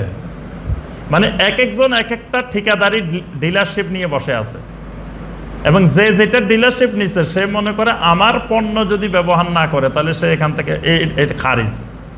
যেমন ধরেন এক গ্রুপ, এক দল ডিলারশিপ নিচ্ছে রাসূল সাল্লাল্লাহু আলাইহি ওয়াসাল্লামের মহব্বতের, ভালোবাসা। এখন তিনি রাসূল সাল্লাল্লাহু আলাইহি ওয়াসাল্লামের মহব্বতের জন্য অনেকগুলা প্রোডাক্ট বানাইছে বিভিন্নভাবে। তিনি এটা রাসূলের মহব্বতের জন্য বানাইছে, এটা মহব্বতের জন্য, এটা 10-15টা বেদাত বানাইছে রাসূল সাল্লাল্লাহু আলাইহি ওয়াসাল্লামের মহব্বতের জন্য। আপনি যদি ওই বেদাতগুলো করেন তাহলে আপনি আশিকে রাসূল, যখন আপনি করবেন না আপনি গোস্তাখে রাসূল। মানে ফর্মুলা ঠিক করে নিছে যে আমাদের এগুলো যারা ব্যবহার করবে, যারা এই কাজগুলো করবে, এরা সব কি আশিকে রাসূল। যখন আপনি করবেন না হয়ে যাবেন গোস্তাখে রাসূল। আপনি রাসূলের শানে বেয়াদবি করছেন, আপনি রাসূলের সাথে আপনি শানে বেয়াদবি করছেন, আপনার ঈমানে নাই, আপনার ইসলাম থেকে বের করতে। মানে তার দলটা, তার ফেরকাটা যেটা ঠিক করছে ওইটাই ঈমানের মানদণ্ড। ওইটার সাথে আছেন ঈমান আছে, এটার সাথে নাই ঈমান নাই। এক একজন এরকম এক এক জিনিসের আপনার ডিলারশিপ নিয়ে বসে আছে, যে উনি জমিনে আল্লাহর পক্ষ থেকে এই জিনিসের উনি দায়িত্ব নিয়েছেন। তো সবাই সবার দলটাকে জামাত মনে করে। এইটা নিয়ে যুগে যুগে বিভ্রান্তি তৈরি হতো। যে তার দলে থাকতো না তাদেরকে বেড়ে, যেমন খারেজিরা মনে করতো খারেজিদের দলটাই জামাত, খারেজিদের থেকে বাইরে হয়েছেন, বাস আপনি ইসলাম থেকে, ইসলামেই নাই। তারপরে শিয়ারা মনে করতো শিয়াদেরটাই জামাত, মুরজিয়ারা মনে করতো মুরজিয়াদেরটাই জামাত, এরকম সবাই সবাইটা জামাত মনে করতো। কিন্তু কিয়ামত পর্যন্ত জামাত বলতে আহলুস সুন্নাহ ওয়াল জামাত, মানে জামাত মানে জামাতে সাহাবা, সাহাবায়ে কেরামের জামাতের আকীদার সাথে যারা কিয়ামত পর্যন্ত একদম থাকবে তারা জামাতে আছে। যারা সাহাবায়ে কেরামের আকীদা থেকে বিচ্যুত হয়ে যাবে তারা ইসলামী জামাতে নাই, মুসলিম জামাতে নাই। অনেকে বলে যে আপনি কোন দল করেন, জিজ্ঞাসা করে না একজন আরেকজন, এই ভাই আপনি কোন দল করেন? এক দলে না এক দলে তো থাকতে হইব, দল ছাড়া তো থাকা যাবে না, দল ছাড়া থাকলে তো আপনারা শয়তানে ধরবো, এরকম বলে না? দল তো থাকতে হবে, এটা ঠিক কথা, কিন্তু দলে তো আমরা আছি। আপনারা কেউ দলে নাই? কোন দল? আহলুস সুন্নাহ ওয়াল জামাআহ, এটাও একটা দল। সাহাবায়ে কেরাম যারা শিয়া হন নাই, যারা খারেজি হন নাই, যারা নবী সাল্লাল্লাহু আলাইহি ওয়াসাল্লামের আকীদাকে মজবুত করে ধরে রাখছেন, তাদের পরিচিতিটা হলো আহলুস সুন্নাহ ওয়াল জামাআহ। এটাই একমাত্র সত্যপন্থী, হকপন্থী, কিয়ামত পর্যন্ত দল। তাহলে আপনি সাহাবায়ে কেরামের জামাতে আছেন মানে সাহাবায়ে কেরামের আকীদার সাথে একমত, আপনি জামাতে আছেন, দলে আছেন। কিন্তু এই জামাত কেন্দ্রিক যুগে যুগে বিভ্রান্তি তৈরি করে অসংখ্য আকীদা বানানো হয়েছে। বায়াত নেওয়া, বায়াত শিয়াদের মতে বায়াত ফরজ। বায়াত কার হাতে নেবেন? ইমামের হাতে। ইমামের হাতে বায়াত নিছেন, আপনি ইসলামের মধ্যে আছেন। ইমামের হাতে বায়াত নেন নাই, আপনি ইসলাম থেকে শেষ। এই বায়াত কেন্দ্রিক অসংখ্য আকীদা, অসংখ্য বিভ্রান্তি যুগে যুগে তৈরি করা হয়েছে। তো আমরা আর বিস্তারিত আলোচনার দিকে যাচ্ছি না, একবারে সংক্ষেপেই মৌলিক 20টি পয়েন্ট তুলে ধরার চেষ্টা করছি। আশা করি সংক্ষেপে হলেও কিছুটা হলেও বুঝতে পারছেন, এবং এই বুঝটা যদি সবসময় থাকে তাহলে আপনি কখনো বিভ্রান্ত আকীদা দ্বারা প্রতারিত হবেন না। আপনি যখনই কোনো নতুন আকীদা বা কোনো একটা আকীদা মানে বিশ্বাসের জিনিস, বিশ্বাসটাই মূল। আপনি যে এই পর্যন্ত আসছেন, আজকের এখানে প্রোগ্রামে আসছেন, এটা কিন্তু আপনার আকীদা আপনারা নিয়ে আসছে। আগে বাসায় বসে ঠিক করছেন, বিশ্বাস করছেন যে এখানে গেলে আপনার কিছু লাভ হবে, কিছু উপকার হবে। আগে আপনার মধ্যে এই আকীদাটা ঢুকছে যে এই মাজলিসে গেলে আকীদার উপরে কিছু আলোচনা হবে, কিছু কথা হবে, এটার দ্বারা কিছু সওয়াব হবে, কিছু এলেম হাসিল হবে। এই আকীদাটা যখন বাসায় ঢুকছে, ওই আকীদার জোরে আপনি এদিকে রওনা দিতে পারছেন, এখানে এসে বসতে পারছেন। আগে থেকে যদি ওই আকীদা না ঢুকতো, আপনি এই পর্যন্ত আসতে পারতেন না। অর্থাৎ মানুষকে আকীদাই পরিচালনা করে। এজন্য আকীদা যত বিশুদ্ধ হবে, তার সব কাজ বিশুদ্ধ হবে। আকীদা গণ্ডগোল হবে, কিছুই বিশুদ্ধ হবে না। এজন্য আমরা সবসময় চেষ্টা করব যে আমাদের বিশুদ্ধ আকীদা নিয়ে দুনিয়াতে জীবনযাপন করার, বিশুদ্ধ আকীদা নিয়ে মৃত্যুবরণ করার। আমল কম বেশি সবারই দোষ ত্রুটি আছে। আমিও যে সব আমল করি, আপনিও যে সব আমল করেন, আমলে যে আমরা পরিপূর্ণ তা না। আমলে অসংখ্য গুনাহ আমরা করে যাই, সবাই আমরা বড় গুনাহগার। কিন্তু আমলের ব্যাপারে যে গুনাহ হয়, এটা আশা করা যায় আল্লাহ মাফ করে দিবেন। আমরা আশা করি আল্লাহর কাছে, আল্লাহ গফুরুর রহিম, আল্লাহ আমাদেরকে মাফ করে দিবেন। কিন্তু আকীদার ব্যাপারে আল্লাহ ছাড় দিবেন না। বিশ্বাসের ব্যাপারে আল্লাহ বারবার বলছেন যে বিশ্বাসের ব্যাপারে কোনো ধরনের আপনার ছাড় দেওয়ার সুযোগ নাই। এই জন্য বিশ্বাসটাকে সবচেয়ে গুরুত্ব দিতে হবে, আকীদাটাকে সবচেয়ে গুরুত্ব দিতে হবে। আল্লাহ পাক আমাদের সবাইকে তৌফিক দান করুন। আমিন ইয়া রাব্বাল আলামিন। আসসালামু আলাইকুম ওয়া রাহমাতুল্লাহি।